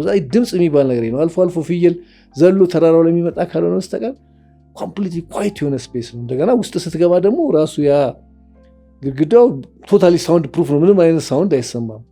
እና እዛ ውስጥ ገብተህ እንግዲህ 2 ቀን 3 ቀን ጸሎት ስታደርግ ኮምፕሊት ሌላ ዓለም ነው የምትገባው። ሱባኤ ስታደርግ ቀኑን ሙሉ ሲቆፍሩ ይላሉ፣ ማታ ያወጣሉ። ማቴማቲክሱ ፊዚክሱ ምን ይመስላል ነው። እኔ አሁን ለአርኪቴክቸር ዲፓርትመንት ምን ማምጣት እንችላለን ነበር የኔ ኮንሰርን። ምንድን ነው ለምሳሌ አሰራራቸውን ስታይ ቅድም ያለው የነፍስ ሮል ምንድን ነው? ጠዋት ተነስተው ጸሎት አድርገው ቁርስ ሳይበሉ ቀኑን ሙሉ ሲቆፍሩ ይውላሉ። ከዛ ምሳ ሰዓት ነው ትንሽ ነገር የሚቀምሱት እና ኢነርጂያቸው ከየት መጣ? አሁን ይሄ ኢነርጂ ከየት መጣ ላሉ አንዳንድ ጊዜ ሶል የምትባለውን ችሎታ አሳድገው ታፕ እያደረጉ ነው ማለት ነው። አንዳንዴ እንጃ እኛም የሰራ ነው አይመስልንም ይለዋል። አንድ ሰው አሁን በሳይንስ በፊዚክስ አሰራር አሁን በምናውቀው አንድ ሰው ቀኑ ሙሉ ይደክመዋል። 2 ቀን 3 ቀን ዓመት 2 ዓመት 4 ዓመት 5 ዓመት ቆፍረ ብቻ ብዙ ጊዜ አንድ ሰው ነው ወይ 1-2 ረዳት ይኖራቸዋል። በዛ ላይ ባላንስ ዳይት አይበሉም። ያቺን ትንሽ የወንዙ ይጠጣሉ፣ ቆሎ ምናምን ነው።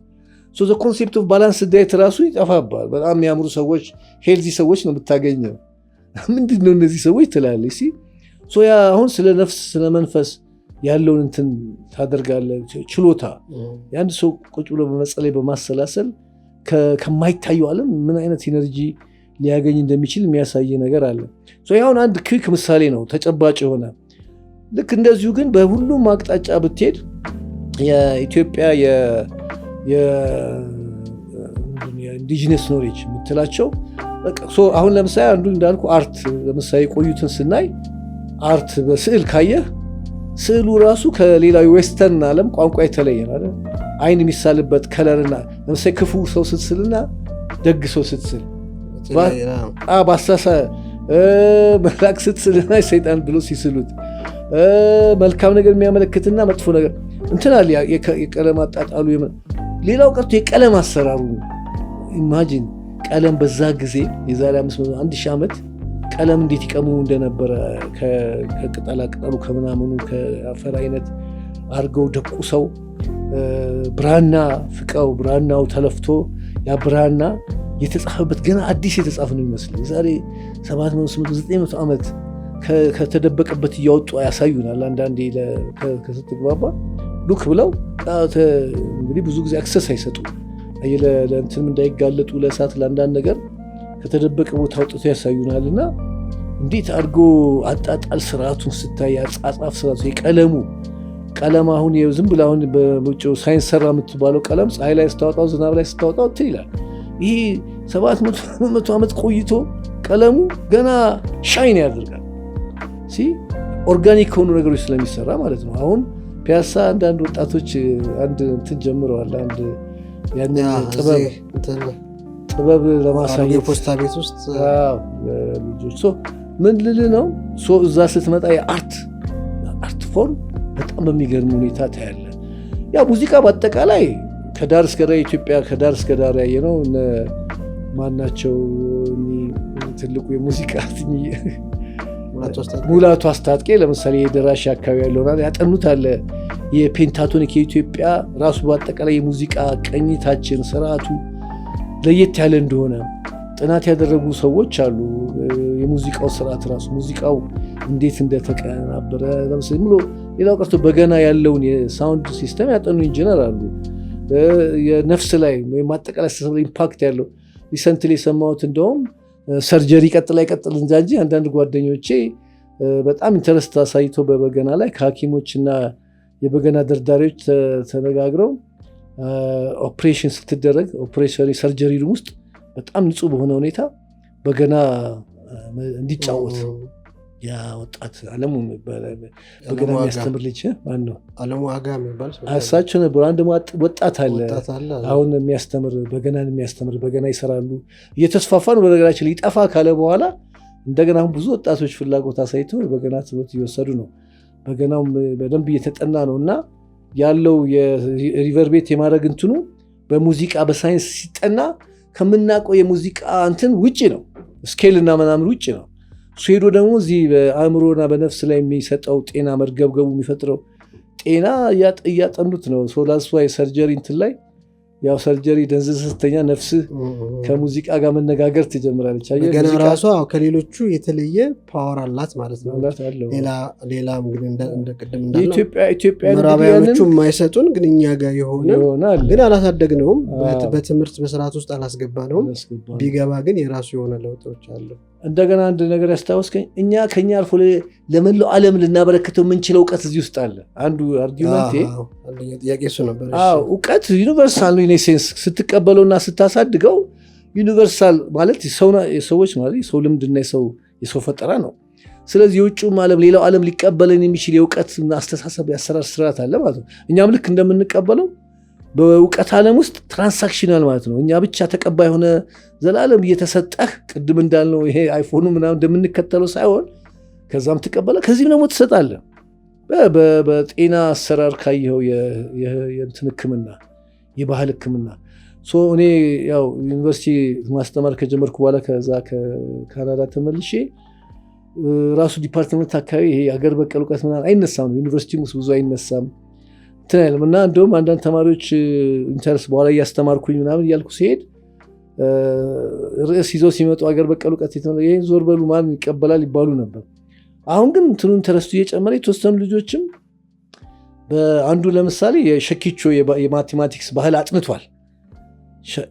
ሸኪቾ ውስጥ የማቴማቲክስ ባህል ማለት እያንዳንዱ ህዝብ ቅድም ያለው እያንዳንዱ ህዝብ ሲኖር ለምሳሌ ሸኪቾ ህዝብ ምንም ለውጭ ዓለም እንትን ቅድም እንዳልኩ የተጋለጠ አይደለም። ብዙ የተማረ ነገር የለውም፣ ግን ቤት ሲሰራ ኖሯል።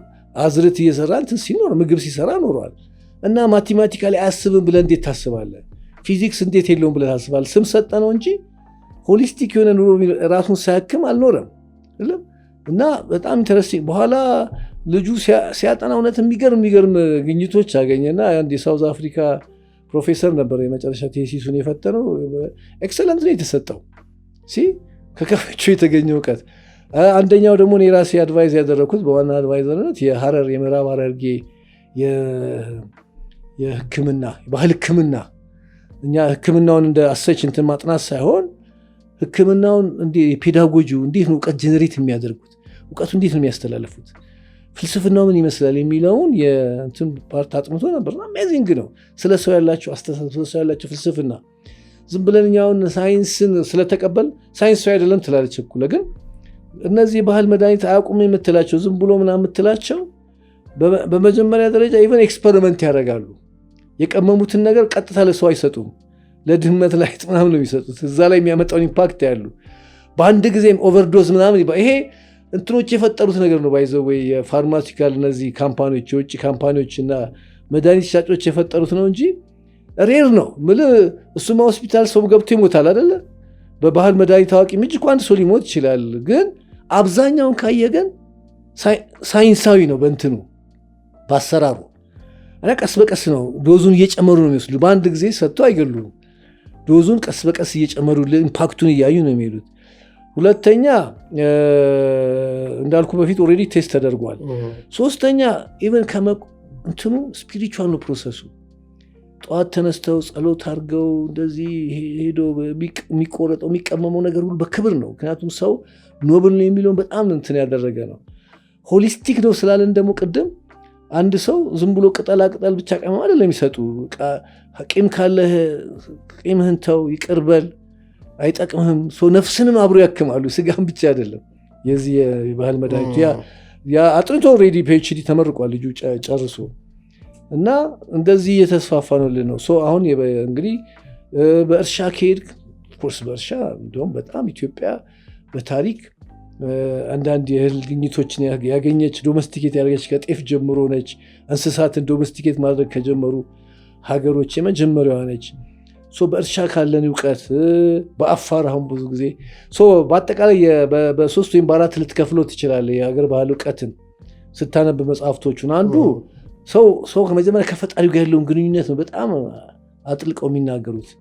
ሰው ከፈጣሪው ጋር ምንድን መገናኘት ያለበት? አሁን በኦሮሞ አባገዳ ስርዓት ካየ አያና የሚል ኮንሴፕት አለ። ያ ኮንሴፕት በቃ ረቂቅ የሆነ ዋቃ ጉራቻ ኢምፔኔትሬብል የሆነ የማይዳሰስ የማይነካ ጎድ አለ ይላል። እና ደግሞ የነገሮች ሁሉ የሚያጠነጥኑበት አያና የሚል ኮንሴፕት አለ። የፍትህና የፍትህ ስርዓት ሲስተም በደንብ አድርጎ ኤላቦሬት ሆኖ ቁጭ ብሏል። ግን ስላላጠና ነው እንዳልኩ ገና ከመጀመሪያውኑ ይሄ ጥንቆላ ነው፣ ይሄ በአድ አምልኮ ነው ምናምን ትልና ቶሎ ታገለዋለን በዛ። ስለዚህ መጀመሪያ ከእግዚአብሔር ጋር ያለን ግንኙነት ነው። ሁለተኛ ሰው ከራሱ ጋር ያለው ግንኙነት በብዙ መልኩ በዚህ በአገር በቀል እውቀት ውስጥ ብዙ ነገር የሚነግርሃለ። ሰው ከራሱ ጋር ታርቆ እንዴት ነው የሚኖረው፣ ሰው ከራሱ ጋር እንዴት ነው ሰላም ይፈጥረው የሚሉ አለ። ሶስተኛ እኔ ከአንተ ጋር እርስ በርስ ያለን ግንኙነት ምን መሆን አለበት የሚለውን የሚዳኝ የሚያስተካክል በጣም ሰፊ እውቀት አለ። አራተኛ ሰው ከተፈጥሮ ጋር ከኔቸር ጋር ያለው ሪሌሽንሽፕ በትክክል ተፈጥሮ የእግዚአብሔር ፈቃድ እንደሆነች ሪኮግናይዝ የሚያደርግ ነው። ባህላዊ እውቀቱ ጋር አሁን እኮ ነው በኋላ የዛፍ መቁረጡ ምናምኑ እንደፈለገው ከችግር የተነሳ ከድህነት የተነሳ እንጂ ሰው ለተፈጥሮ ሬስፔክት ነበረው። ሰው ለወንዙ፣ ለተራራው፣ ለዛፉ ሬስፔክት ነበረው። ግንኙነቱ በጣም የሚገርም ነው። አሁን አንድ መጽሐፍ ለምሳሌ አፋር ብዙ ጊዜ ሁላችን የምናውቀው ይሄ የኢንፎርሜሽን ሲስተማቸው ነው አይደለ የሚጠቀሙበት። ግን ከዛ ውጭ ግን ለምሳሌ በተፈጥሮ ጋር ያላቸው ግንኙነት በጣም የሚገርም ነው። ወንዝ አሁን አገኘው ብለህ በፈለግከው ጋር ትሻገርም። ወንዝ አፋር ያውቃል። ይሄ ኢንዲጂነስ ኖሌጅ ነች። በተወሰነ ቦታ ብቻ የምትሻገረው ቀሎኛል ብላ ትሻገርም። ለምንድነው? ኢኮሲስተሙ ዲስተርብ ላማድረግ ነው ይለዋል። እንስሳትም ይሄ ወንዝ ለእንስሳትም ለኛም ለሁሉም እኩል ነው ይለዋል። ስለዚህ በፈለገው ከምትሻገር ከሆነ ትረብሻቸዋለህ፣ ታባርራቸዋለህ፣ ከአካባቢ የራቁ እንዲሄዱ ታደርጋለህ፣ የሚጠጡት ታሳጣቸዋለህ ቦታ። ስለዚህ ሰው መሻገሪያው የተወሰነለት ነው። በቃ ይሄ በባህል በእውቀቱ የታወቀ ነው። እንስሳቶች በነፃነት የራሳቸው መጠጫ ቦታ አለ። እንደዚህ አይነት ትንሽ የሚመስሉ ግን የሚገርም አይነት እንትን አላቸው። የተፈጥሮ ጋር ያላቸው ግንኙነት በሁሉም ከሄድን በኮንሶ በነደራሻን ብዙ በማይታወቁ ብሔር ስለሆነ እንደዚሁ ሀገር በቀል እውቀቶቻችን በጣም ብዙ ናቸው። እንደ አሁን ውይይታችን መሆር የሚያጠነጥነው በዚህ በኪነ ጥበቡና ስነ ጥበቡ ላይ ነው እና ቅድም አንስታቸዋል አንዳንዶቹ ናቸው።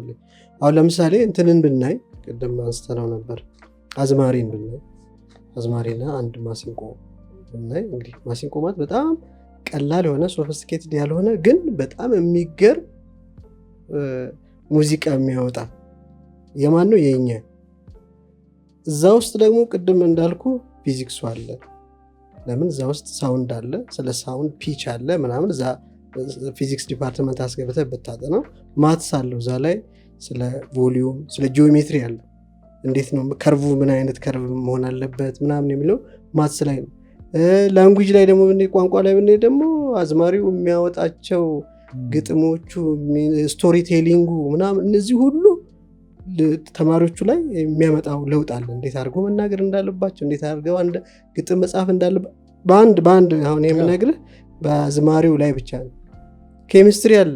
እንትኑ የማሲንቆ ቆዳው የተሰራበት የተጠቀመበት ቀለም ያ ሁሉ ኬሚስትሪ ነው። ስለዚህ አሁን የምዕራባዊውን ሳንጠቀም እንኳን ይሄንን ሞር ማሳደግ አሁን እስክስታችንን እያንዳንዱ ፊዚክስ አለ። በምን ያህል ፍጥነት ነው ጉራግኛ የምትጨምረው? ዝም ብለህ እኮ ጉራግኛ መጨፈር አትችልም። አሁን የስልጥኛ ዘመን ማንም አይችለውም። እንዲሁ ዝም ብሎ ስናየው ይመስለናል፣ ግን እዛ ላይ ቬሎሲቲ አለው፣ አክሰለሬሽን አለው ምናምን አለና ብናመጣቸው አንደኛ ለተማሪዎቹም ደግሞ ቅርብ ነው። ለምሳሌ አሁን ስለ ሙዚቃ ኖታ ለማስተማር ብለህ ፒያኖ ኬትም አታመጣ። ሁሉም የገጠሩ ደራሽ ሄደ ፒያኖ ይዛ አትሄድም። ግን እንትን አለ በቅርባቸው ማሲንቆ አለ፣ ክራሮ አለ፣ ሁሉ ነገር አላቸው እና እያንዳንዱን እንትኖቹን ስናያቸው የኪነ ጥበብ ያሉን ሴቶቻችን የኪነ ጥበብ ሴቶቻችን በጣም ብዙ ናቸው እና አሁን እንደው ተማሪው ላይስ እሱንም እንድትገልጽልኝ ፍዬ ነው። ተማሪው ላይ የሚያመጣው በኋላ ላይ ወዴት እንሄዳለን ማለት ነው። ተማሪው ላይ ካመጣ ደግሞ ወደ ሀገር እድገትም ልንሄድ ነው ማለት ነው እና ከዛ ደግሞ ምንድን ነው ቅድም አንስቼ ጥያቄዎችን በአንድ ጊዜ ያረኩብህና ነው እንጂ ቻሌንጆች አሉ። ምንድን ነው ታዲያ እውነት እንደዚህ ጥቅም ካላቸው የሀገር በቀል እነዚህ ሴቶች በተለይ በኪነ ጥበቡና በስነ ጥበቡ ደግሞ ራሳቸው እንግዲህ የሚያመጡት በጣም ኪነ ጥበብ የተሰጣት ቦታ በጣም ከፍተኛ ነው። እንደውም እኛ ከምንላት በላይ ነው ያለችው። እኛ ዝም ብሎ አዝማሪ ምናምን እንላለን፣ ግን በደንብ ቢጠና እያንዳንዱ እዛ ውስጥ ላንጉጅ አለ፣ እዛ ውስጥ ኬሚስትሪ አለ፣ ሁሉ ነገር ያለበት ነው እና አሁን እንዴት ነው ካሪኩለም ውስጥ ልናስገባው ልንሸምነው የምንችለው? ደግሞ ሲሸመን ደግሞ መርፌና ክር ይፈልጋል። ሲሸመን እነዛን ክሮች ማን ነው የሚያቀርብልን? እንዴት ነው ማድረግ ያለብን ለማለት ፈልጌ። ሁለት ሶስት ነገሮች ማንሳት ይቻላል። አንዱ እንደው ስላነሳው ተመስገን የሚባል ወዳጄ ያለ አሁን በኢትዮጵያ ውዝዋዜ ላይ ባህላዊ ውዝዋዜ ምን ማለት ነው ብሎ መጽሐፍ የጻፈ ትልቅ ነገር ነው። ማንም ያላስተዋለው ያላየው ነው። ለምሳሌ ትግርኛ ለምሳሌ እንዳልከው ጉራግኛ ምንድነው የውዝዋዜው ኢንተረስቲንግ መጽሐፍ ነው ለማንበብ እና በሁሉም አቅጣጫ ነው። በቅድም ያልከው አንዳንድ ሙከራዎች አሉ። ይሄ አሁን ለምሳሌ ማሲንቆ ስታነሳ ልክ እንደዛው እዚህ ለባዊ የሚባል አንድ አካዳሚ አለ። እነሱ አሁን የእንጀራ ፊዚክስ የእንጀራ መጋገር ባህላዊ አብሬያቸው ትንሽ ሰርቻለሁ። ይሄ ባህላዊና መንፈሳዊ ትምህርቶች አስተሳሰቦች እንዴት ወደ ስርዓተ ትምህርቱ ሊመጡ ይችላሉ የሚለው የጋራ የሁላችንም ጥያቄ ስለሆነና እዛው ምጣድ ምናምን እንትን አምጥተው ተማሪዎች አርባር እዛ ኤክስፐሪመንት ያደርጋል። ምን የእንጀራ ፊዚክስ ምን ነው አቅድም አይደል? የክምባሉ አሰራር፣ የምጣዱ ሁኔታ፣ ሰው ፊዚክስ አለው፣ ኬሚስትሪ ያለው ብዙ ነገር አለ። ሂት ምን ያህል የምትሰጠው ፈርመንቴሽን ባዮሎጂ ያለው ብዙ ነገር አለው። ያ ፕሮሰስ አይል አጥናው ካልክ ይሄ ነው ኦልሬዲ ሪስቶር ያልኩት ለይተነው ነበረ። አሁን እንትን አለ። ከዛ በኋላ አቲቲዩድ አለው። እንጀራ ጋግረህ ምንድን ነው እንዴት አድርገህ ነው አካፍለህ የምትበላው አይደለ? ለድሃ መስጠት ነበር የኛ ትልቁ ባህላችን። ወደ እንዳልከው ደጋግመን ወደ ሙዚቃ ወደ እንትኑ ስንሄድ በጣም ትክክል ነው። በጣም ብዙ ጥልቅ የሆኑ ሁሉንም ነገር ያቀፉ የረጅም ጊዜ እንትንም ስለሆኑ ነው። አንዱ ደግሞ በነገራችን ላይ በረጅም ጊዜ የስልጣኔ ስላለው የኢትዮጵያ ባህል ስላለው ከረጅም ጊዜ ጀምሮ እነዚህ ነገሮች ላይ ሲሰራ ስለኖረ በጣም በእያንዳንዱ ዘርፍ ብታነሳ ለምሳሌ አሁን የሙዚቃ እንትን አይደለም፣ ግን የሙዚቃ ከሰርጸ ፍሬ ስብሐት ጀምረ ሌላም አንድ ወዳጄ አሁን ቴዎድሮስ አክሊሉ የሚባል የፕሮፌሰር አክሊሉ ልጅ አጥንተዋቸዋል በተወሰነ ደረጃ። በቅርብ ፕሮባብሊ ሊያሳትሙ ይችላል መጽሐፉን በኢትዮጵያ ሙዚቃ ላይ ያደረገውን ጥናት አሁን ቴዎድሮስ እና እንዴት አይነት ጥልቅ የሆነ ነገር ከየትም መበደር ማምጣት ሳያስፈልገን የኢትዮጵያ ሙዚቃ ምን አይነት ጥልቀት ያለው እንደሆነ ያጠናል። ይሄ እኮ ቅድም እንዳልኩት ለጉራና ሳይሆን ለሌላው ዓለም ልናበረክተው የምንችለው እውቀት አፍነን ቁጭ ብለናል ማለት ነው። በማሲንቆ በክራሩ በእንትን ውስጥ ያለው እና ሙዚቃ ሪሊ የመንፈስ ምግብ ነው ሲባል አሁን ብዙ ጊዜ አይገባ ነው ማለት ያለው ሙዚቃ ግርግር ነው። እንዴት አድርጎ ነው የመንፈስ የሚረብሽን አብዛኛው ግን እንዴት አድርጎ ነው የመንፈስ ምግብ ነው የሚትለውን በኢትዮጵያ ለምሳሌ መንፈሳዊ ዝማሬዎች ውስጥ በእነዚህ ሙዚቃ መሳሪያዎች ውስጥ ታገኛቸዋለህ። ሙዚቃ መሳሪያዎች በደንብ አድርገው ሲጫወቷቸው እንዴት ነፍስን እንደሚያነሳሱ ሪሊ የነፍስ ምግብ መሆናቸውን ታያለህ። የሚያሳዝነው ግን ያሬድ ሙዚቃ ትምህርት ቤት ይሄ የተመለከተው የሚያስተምር ሞዛርት እና ቤቶቨን ምናምን ነው። የኢትዮጵያ ያሬድ ተብሎ ተሰይሞ የያሬድን ዜማ እንኳን የማያስተምር ትምህርት ቤት ነው። ዝም ብሎ ስሙ ብቻ ነው ያሬድ ያለው። እንግዲህ እነዚህ አሁን ወደፊት ይህንን ነገር ግንዛቤ ወስደው ቀስ በቀስ ያሻሽሉታል የሚል ተስፋ አለኝ። ቅድም ስለ አርኪቴክቸር አንስተናል። የስዕል ስነ ጥበብ በዚሁ የኢትዮጵያ የራሱ ያሳሳል ስነ ጥበብ ዘይቤ ያለው ህዝብ ነበረ። ይብን ልብስ አሰራራችን ሸማው ላይ ያለው አርት ለምሳሌ የዚህ የጥለት የምትለው አሰራር ረጅም ጊዜ ሪፋይን ሌላው ቀርቶ እኮ ስለ አርት ካነሳን አሁን ዶሮ ወጥ ራሱ አርት ነው ላለ የዶሮ ወጥ አሰራር ዝም ብሎ በአንድ ሌሊት ለአርደ መጥበስ ቢሆን ያ ይሄ በደመ ነፍስ አገኙት ትላለ። ይሄ ግን አሁን አንድ ዶሮ ወጥ ክሽን ያለ የሚባለው ሲሰራ እንዴት አድርጎ ነው የሚሰራ? እንዴት ያህል ረጅም ጊዜ ራሱ ኬሚስትሪ ያለው ሽንኩርቱ ሲቁላላ ቆይቶ የትኛው አሁን ይሄ ወደዚህ ቢመጣ እንደተባለው ወደ ትምህርት ቤት ቢመጣ በጣም ብዙ እናቶቻችን እንግዲህ በዛ ሲገናኙ ለቡና ሲጠጡ ቡና እኔ እንደው ፒር ሪቪው ላለው ቡና የፒር ሪቪው ሜካኒዝም ነው። ላይክ ይገናኙና አንዷ እንደው ዶሮ የተባለ እንዲህ ሆኖ ምናምን ስትል እንትኑን አብዝተሽ ያኛው ቅመም ቀንሹ ይነጋገራሉ። እናቶቻችን እንደ ሳይንቲስት ነው ቆጥራቸው ማለት በኢንዲጂነስ ኖሌጅ ከሄድክ አባቶቻችን እናቶቻችን የዛ ሳይንቲስት ናቸው። እኛ ልክ ሞርኒንግ ብሪፊንግ እንደምንለው ጠዋት እነሱ ቡናቸውን ይዘው ይሄን ነው የሚነጋገሩት። አሞኛል ልጄ እባክህ እንትን ቆይ እንትን እኮ ጥሩ ነው ይባባላል። ነጭ ሽንኩርት እንትን ድቁስ አድርገሽ እንደዚህ አድርገሽ እንደዚህ ስጪ ይባባላሉ አይደለም። ሶ they are like እውቀት ጀነሬት እያደረጉ አፕላይ እያደረጉት ማለት ነው። ዲፊውዝ እያደረጉት ነው። ይሄ ስርዓት አለ፣ ይሄ ባህል አለ። እንደው ድንገት ተነስተን የውጭ ባህል አሁን እንግዲህ የውጭ ሳይንስ የምንለው የውጭ ባህል ነው ማለት ነው። ሁሉም ሀገር ሁሉም ህዝብ ባህሉን ከሆነ ትምህርት ቤት የሚያሳድገው እኛ የሌላ ባህል እየተማሩ ያሉትን አምጥተን ራሳችን ላይ ጫን ነው። ከስር የራሳችን ባህል አለ፣ አስተሳሰብ እምነት አለ። የውጭ ባህልና አስተሳሰብ ስትጭንበት ያም ስራ አልሰደደ ይሄም አላደገ የትውልዱ ጣጣ ይሄ ነው። ስለዚህ በምትፈልገው ዘርፍ አንስተ በሙዚቃ ብትል አሁን ኦልሬዲ ጠቅሰዋል አንተ ማሲንቆ ክራሩ ያለው ገና አልተጠናም። ሪቨርቤሽን የነዚህ ሙዚቃ ሳይንስ የምታነሳቸው ነገሮች ስዕል አነሳን ኤኒቲንግ ሽመና ብታነሳ እንዴት አድርጎ እኮ ይሄም ቴክኖሎጂ እኮ ነው፣ ትልቅ ቴክኖሎጂ ነው አይደል? ከጥጥ ጀምረ እናቶቻችን እንዴት አድርጎ ይፈትሉ ያዳውሩ ምናምን እንዴት እንደነበረ ከዛ ያቺ ደግሞ እንጥና ወደ ሸማኔ ጋር ሄዳ ሸማኔው ጋቢና ቀሚስ አድርጓት ሰርቶ አሁን እንግዲህ ይሄ ነገር ወይ ቻይና ታትሞ መምጣት ጀምሯል ይላሉ። ዓለም እኮ ዲስከቨር ያላደረገው ነገር ነው የያዝነው። ለዓለም ህዝብ ስንል ራሱ ይህን እነኝን እውቀቶች ማውጣት አለብን። አንድ ሁለተኛ ብዙ ጊዜ ደጋግሜ የምናገረው ወይም ደግሞ ማንሳት ሪሊ ካለብን እዚህ ጋር የኢትዮጵያ ኢንዲጂነስ ኖሌጅ በጣም ጥልቅና ኤክሰለንት ነው የማስበው። እንግዲህ በሃይማኖት አንጻር ካየው ስልጣኔ የሚፈጥሩ የእግዚአብሔር መልእክተኞች ናቸው። የመጀመሪያ ስልጣኔ ፈጣሪ የሃይማኖት ነው። የእግዚአብሔር መልእክተኞች ሲመጡ ወደዚህ ዓለም የደከመው ባህል ወይም ስልጣኔ የምትለው ሲደክምና ሰዎች ከብርሃን ወደ ጨለማ መግባት ሲጀምሩ እነዚህ የእግዚአብሔር መልእክተኞች ስልጣኔ ይዘው ይመጣሉ። ላይ ክርስቶስ እኔ የዓለም ብርሃን ነኝ ወደ ብርሃን ይዤ መጣሁ እንደሚለው ማለት ነው። በነቢዩ መሐመድም ልክ እንደዛው ነው። በጨለማ የእንትን አስተሳሰብ ዘመን ነው የመጣው፣ በጣም ከፍተኛ ጨለማ በነበረበት ዘመን። ስለዚህ አዲስ ግልጸት ካለው ባህል ጋር ነው የሚጋባው። ኤግዚስት ከሚያደርገው ኖሌጅ ጋር ነው። ኢቨን የእግዚአብሔር መልእክተኛ ትምህርት እንዲስፋፋ ከፈለክ ይሄ ባህልን ማወቅና ማጥናት ያስፈልግሃል ማለት ነው። ምንድን ነው ያለው ባህል? እንዴት ነው ፈርቲላይዝ ሜሪጅ ያደርጋሉ። የእግዚአብሔር አዲሱ ግልጸት የተላከው መጽሐፍና ኦልሬዲ የቆየው የሰፈነው ስርዓት ይደረግና አዲስ ባህል ይፈጠራል እና መለኮት በኋላ እያየ ስትሄድ አሁን ለምሳሌ አብዛኛው ኢትዮጵያን ቅድም እንዳልኩ ኢንዲጂነስ ኖሌጅ እኔ ፐርፐዝሊ መጽሐፎቹን በአብዱል ፈታህ የተጻፉ ሌሎችም አጥነቻ ከዚህ አንጻር ምንድን ነው መሰረታቸው ብዬ ቅድም ያልኩ መለኮታዊ እምነት መኖሩ ነው።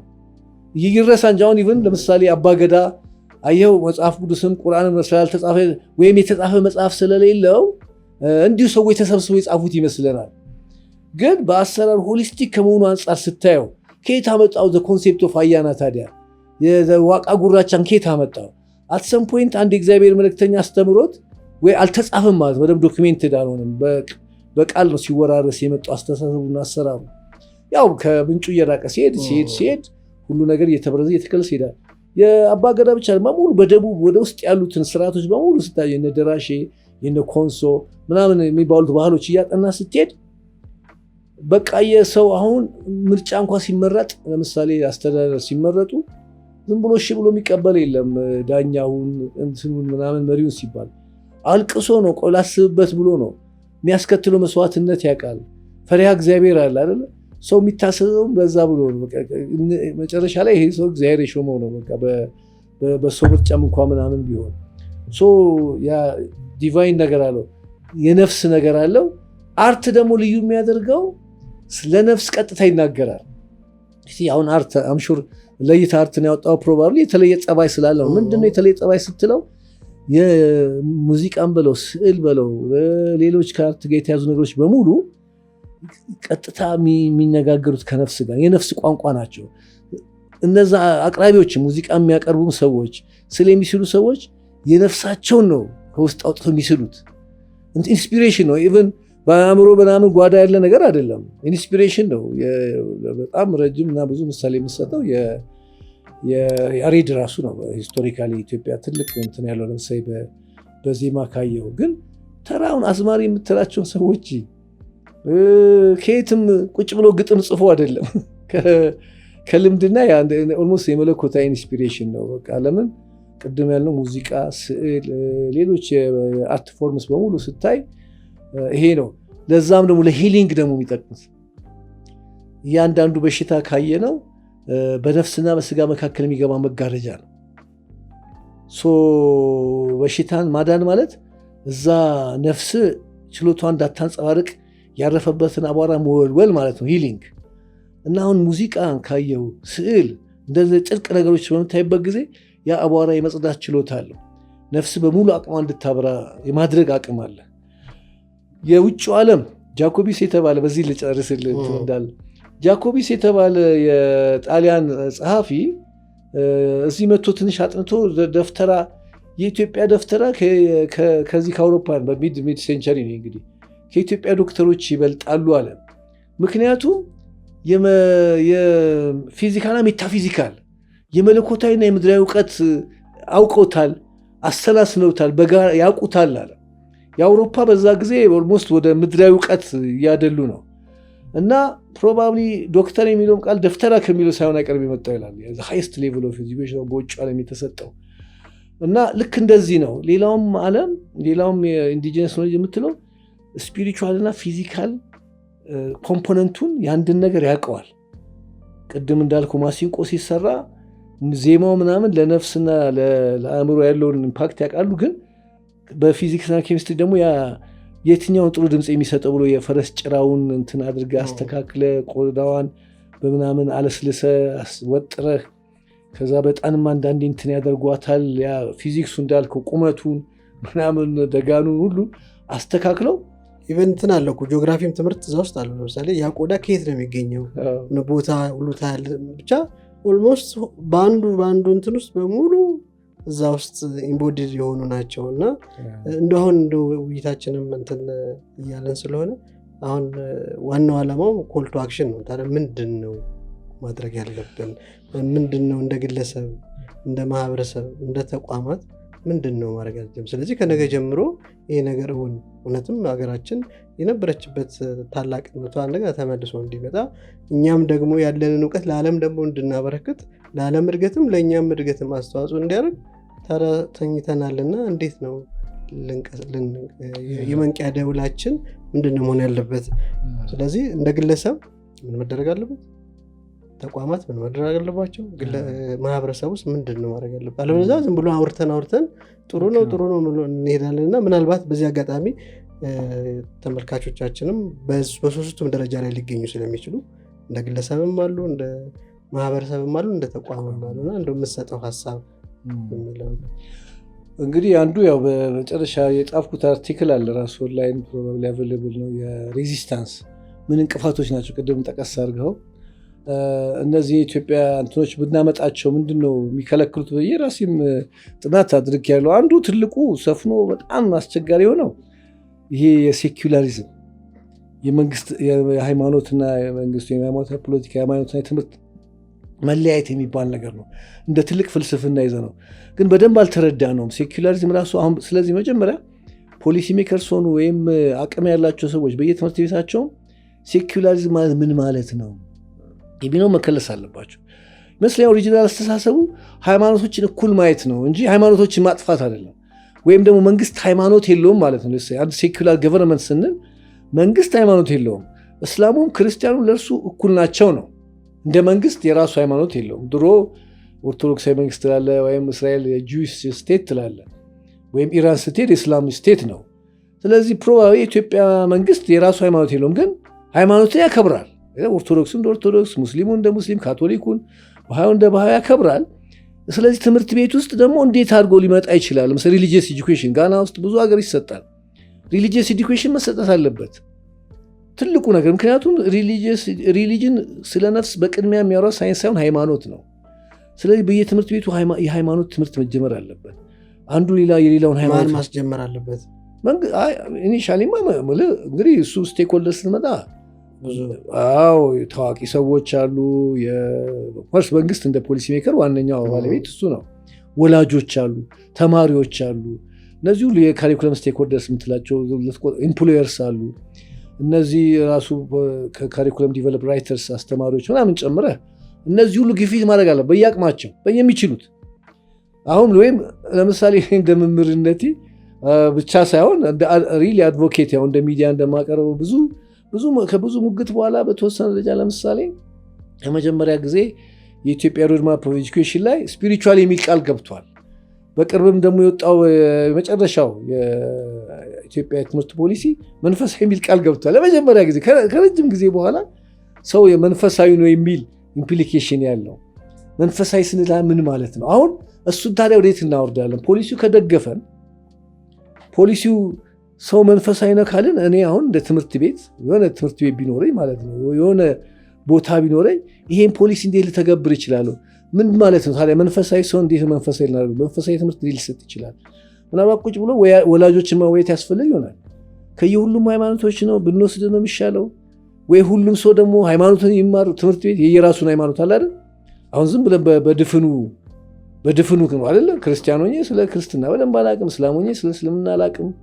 እንደዚህ አይነት ፕሮብሌም ስላለ ፕሮባብሊ በመነጋገር ወይ በቃ በሆነ ፔሪየድ የሃይማኖት ትምህርት ተብሎ እስልምናውም በራሱ ግን የምትማረው ኦፍኮርስ ስርዓተ ትምህርት የተዘጋጀለት ቫሊዩስ ሊሆን ይችላል።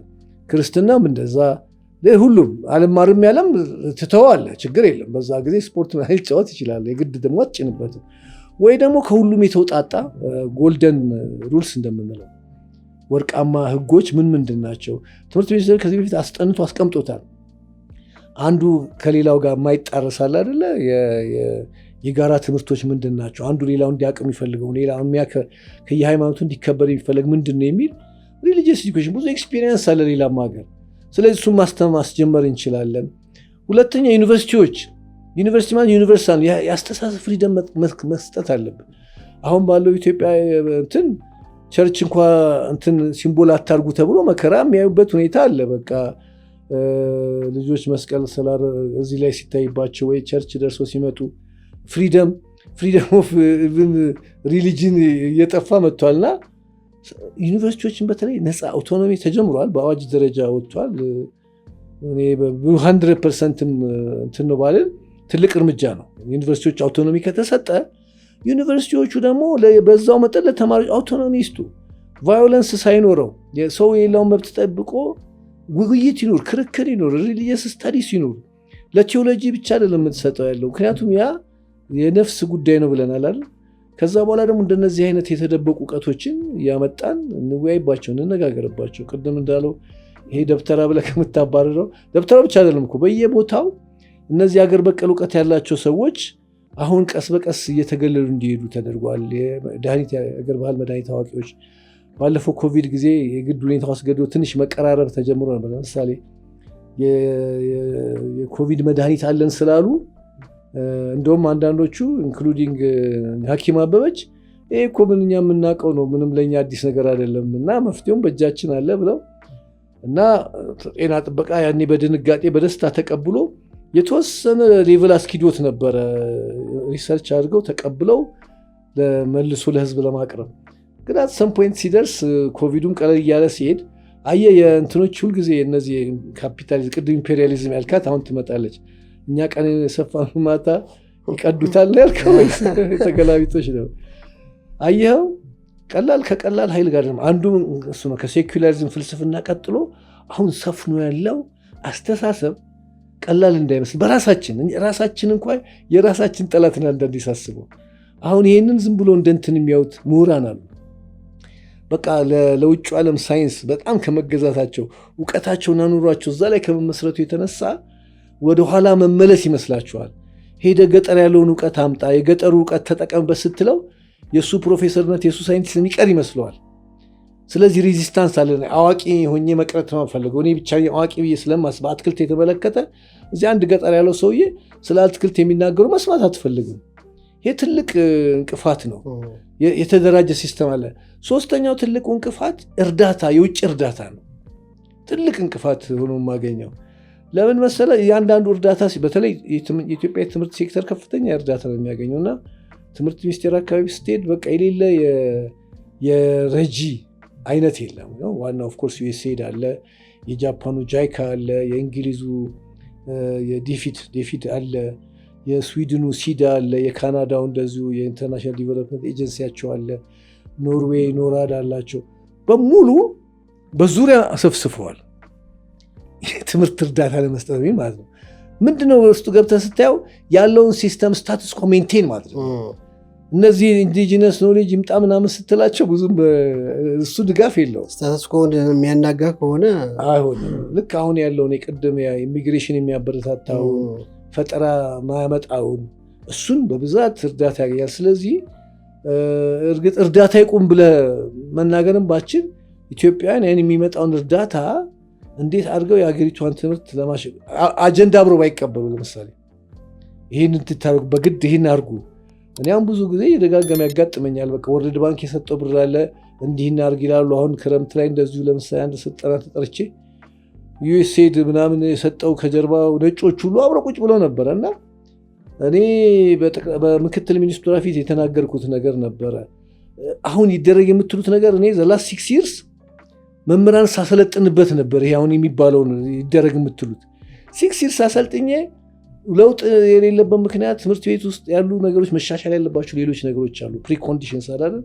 እሱ ሳይሻሻል አሁን ይሄ ያለውን ነገር ሜንቴን ለማድረግ ነው እንጂ አዲስ ነገር ለማምጣት የሚያስችል ነገር አይደለም ብዬ ተከራከርኩና ምን አዲስ ነገር አለ? 7 ዓመት 8 ዓመት መምህራኖችን ሳሰለጥን እንቅፋት ብሎ በየጊዜው የሚያነሱት አሁንም እያለ መቀጠሉ ሞር ተጨማሪ ጊዜ ተጨማሪ ጉልበት ማባከን ነው። ነጮቹ አሉ እዛ ጋር አሉ፣ የዩኤስኤድ እርዳታ ይዞ መጥቷል። እንደውም አሁን ይባስ ብለው ዲጂታላይዝ ማድረግ ብለው እዛ እነሱ በየክላሱ እየመጡ እንደውም ማሳየት ጀመሩ፣ ስልካችን ላይ እንዴት ዲጂታላይዝ እንደምናደርገው ዲጂታል የሆነ እንትን እንደምንጠቀም። ስለዚህ ምን መሰለ ከሆነ መሬት ላይ ያለውን ሳታቅ ዘለ እንትን ውስጥ ሌላ ጠፈር ውስጥ እንደመግባት ነው። አሁን ሳየው ኢቨን ይሄ ዲጂታላይዝ እናደርገ የሚለው አስተሳሰብ በቂ ኮምፒውተር ሳይኖር በቂ የሰው ኃይል በቂ እውቀት ሳይኖር ራስ እንኳ መስራት ሳትችል ያንን ነገር የእርዳታ ተጠገኛውን እንድትኖር ማለት ነው። ዘንድሮ ያሳዩሃል፣ ዛሬ ያሳዩሃል፣ ነገ እነሱ የሉም። እሺ ከተማ ያሳዩ፣ ገጠር እያንዳንዱ ጋር ለመሄድ አይቻልም ያለው እና ቴክኖሎጂ ቅርስ ሳይሆን ራሱ እርዳታና ቴክኖሎጂ እንዴት አድርገን ነው መጠቀም ያለብን የሚለው ቁጭ ብሎ መተንተን አለበት። የሀገር ምሁር የመጠቀም ራስ እርስ በርሳችንም አንተማመንም። በሀገር ባለው እውቀት የኢትዮጵያውን ሌተስት የነበረው ስርዓተ ትምህርት ሲሰራ ኬምብሪጅ የሚባል አማካሪ ድርጅት ነው የኢትዮጵያን ስርዓተ ትምህርት ሊገነባ የመጣው። ኮምፕሊትሊ ለእኔ ሮንግ አንዱ እንቅፋት ይሄ ነው። እነሱ የእኛን ባህል፣ አስተሳሰብ ቅድም ያለው ስነ ልቡና ወይም ነገረ ነፍስ ፍልስፍና ያውቁትም ማለት ሊገነዘቡ ኢቨን ቢያውቁትም መገንዘብ ከባድ ነው። ይሄ አሁን በእግዚአብሔር የሚያምን ሰውና በእግዚአብሔር የማያምን ሰው እንደ ድንጋይና እንደ ሰው ነው እንላለን አንዳንድ ጊዜ። አየው መግባት መችም ስለ እግዚአብሔር ያለን እምነት ፈሪሃ እግዚአብሔር የሚባለው ፍልስፍና ላይ የተመሰረተው ይኛ እነ ክላውድ ሳምነር የጻፉት የኢትዮጵያ ፍልስፍና የሚል ታሪክ ስታነበው የምሁር መለኪያው ራሱ ምን ያህል ለእግዚአብሔር ፍቅር እንዳለው ነው የሚያሳየው። እና ይህንን ከእርዳታና ከቴክኖሎጂ ትንሽ ማላቀቅ ይፈልጋል። ሌሎች ብዙ አክሽን ሲኖሩ ይችላሉ። ከዛ በኋላ ደግሞ ቀስ በቀስ በአንዴ አይደለም የሚሰራው። ከአንደኛ ክፍል ጀምረ ከአንደኛ ክፍል ደግሞ ከአንዱ ሳብጀክት ከትንሽ ኦርጋኒካሊ የማደግ ስርዓት ነው። አንዳንዴ ኦቨርዌልሚንግ ሊመስል ይችላል። 15 ዓመት 20 ዓመት አለን ገና አይደል? እስካሁን ዝም ብለን ተኝተን ኖረናል 100 ዓመት። በአንዴ ደግሞ ተነስተን ሁሉም ኢንዲጂነስ አትልም። ስለዚህ አንደኛ ክፍል ማትስ ብለህ ትጀምራለህ። ቀላል ነው። ምሁሩን ሁሉ አሰባስበህ ስቴች የአንደኛ ክፍሏን ማትስ ከኢንዲጂነስ እውቀት እንነሳና የኢንዲጂነስ ነው አርጓትና እየገነባችሁ ሂዱ። ከ1 እስከ 5 እስከ 10 ያለው ማትስን ከጨረስን በኋላ ምናልባት ቅድም ማትሱ ግን ወደ ሁሉ ደግሞ ሊመራን ይችላል። አንተ እንዳልከው ማትሱን ስንፈልግ ሌላውን ቀስ እያለ ይሄዳል። ኢንቴኒርስ ምናምን አሜዚንግ የሆነ የስርዓተ ትምህርት ልንገነባ እንችላለን። ከሆነች ቦታ ከአንድ ነቁጥ ጀምረን እንዲያሰፋን እንሄድ እንችላለን። በቂ ሰው ኃይል አለ በኢትዮጵያ ደረጃ ብዬ ማምነው። ገንዘብ ችግር ይሆናል ብዬ አይሆንም ብዬ ነው ማምነው። ብዙ ይህን ለመደገፍ የሚፈልጉ ምሁራን አሉ። በቂ ታሪካችን አሁን ብዙ ልምድ አግኝተናል። የትምህርት ስርዓቱ ደጋግመን የሞከርነው ነገር አለ። የሰራውን እናውቃለን፣ ያልሰራውን እናውቃለን አይደለም። ስለዚህ እሱን እንደ መነሻ ሪሶርስ አለን። ይህን ሁሉ ተማምረን አይ ቲንክ የተሻለ ስርዓተ ትምህርት እንገነባለን ብዬ አስባለሁ። ዶክተር ሰለሞን እንግዲህ ጊዜህን መስዋዕት አድርገህ ይህንን ጥልቅ የሆነ የኢትዮጵያን የትምህርት ስርዓት በአዲስ እይታ እንድናየው ስላደረግልን በእኔና በተመልካቾች ስም ምስጋናዬን አቀርባለሁ። ውድ ተመልካቾቻችን እንግዲህ እንደተመለከታችሁት ከዶክተር ሰለሞን ጋር አገር በቀል እውቀት እንዴት ከዘመናዊው ትምህርት ጋር ሲሸመን ለማህበረሰብ፣ ለሀገራችን ብሎም ለዓለማችን መሻሻል የሚያደርገውን አስተዋጽኦ ለማየት ሞክረናል።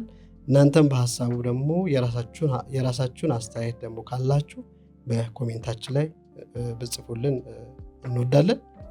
በሌላ ጊዜ ደግሞ በሌላ መነጽር እስክንገናኝ ድረስ ቸርን ሰንብት።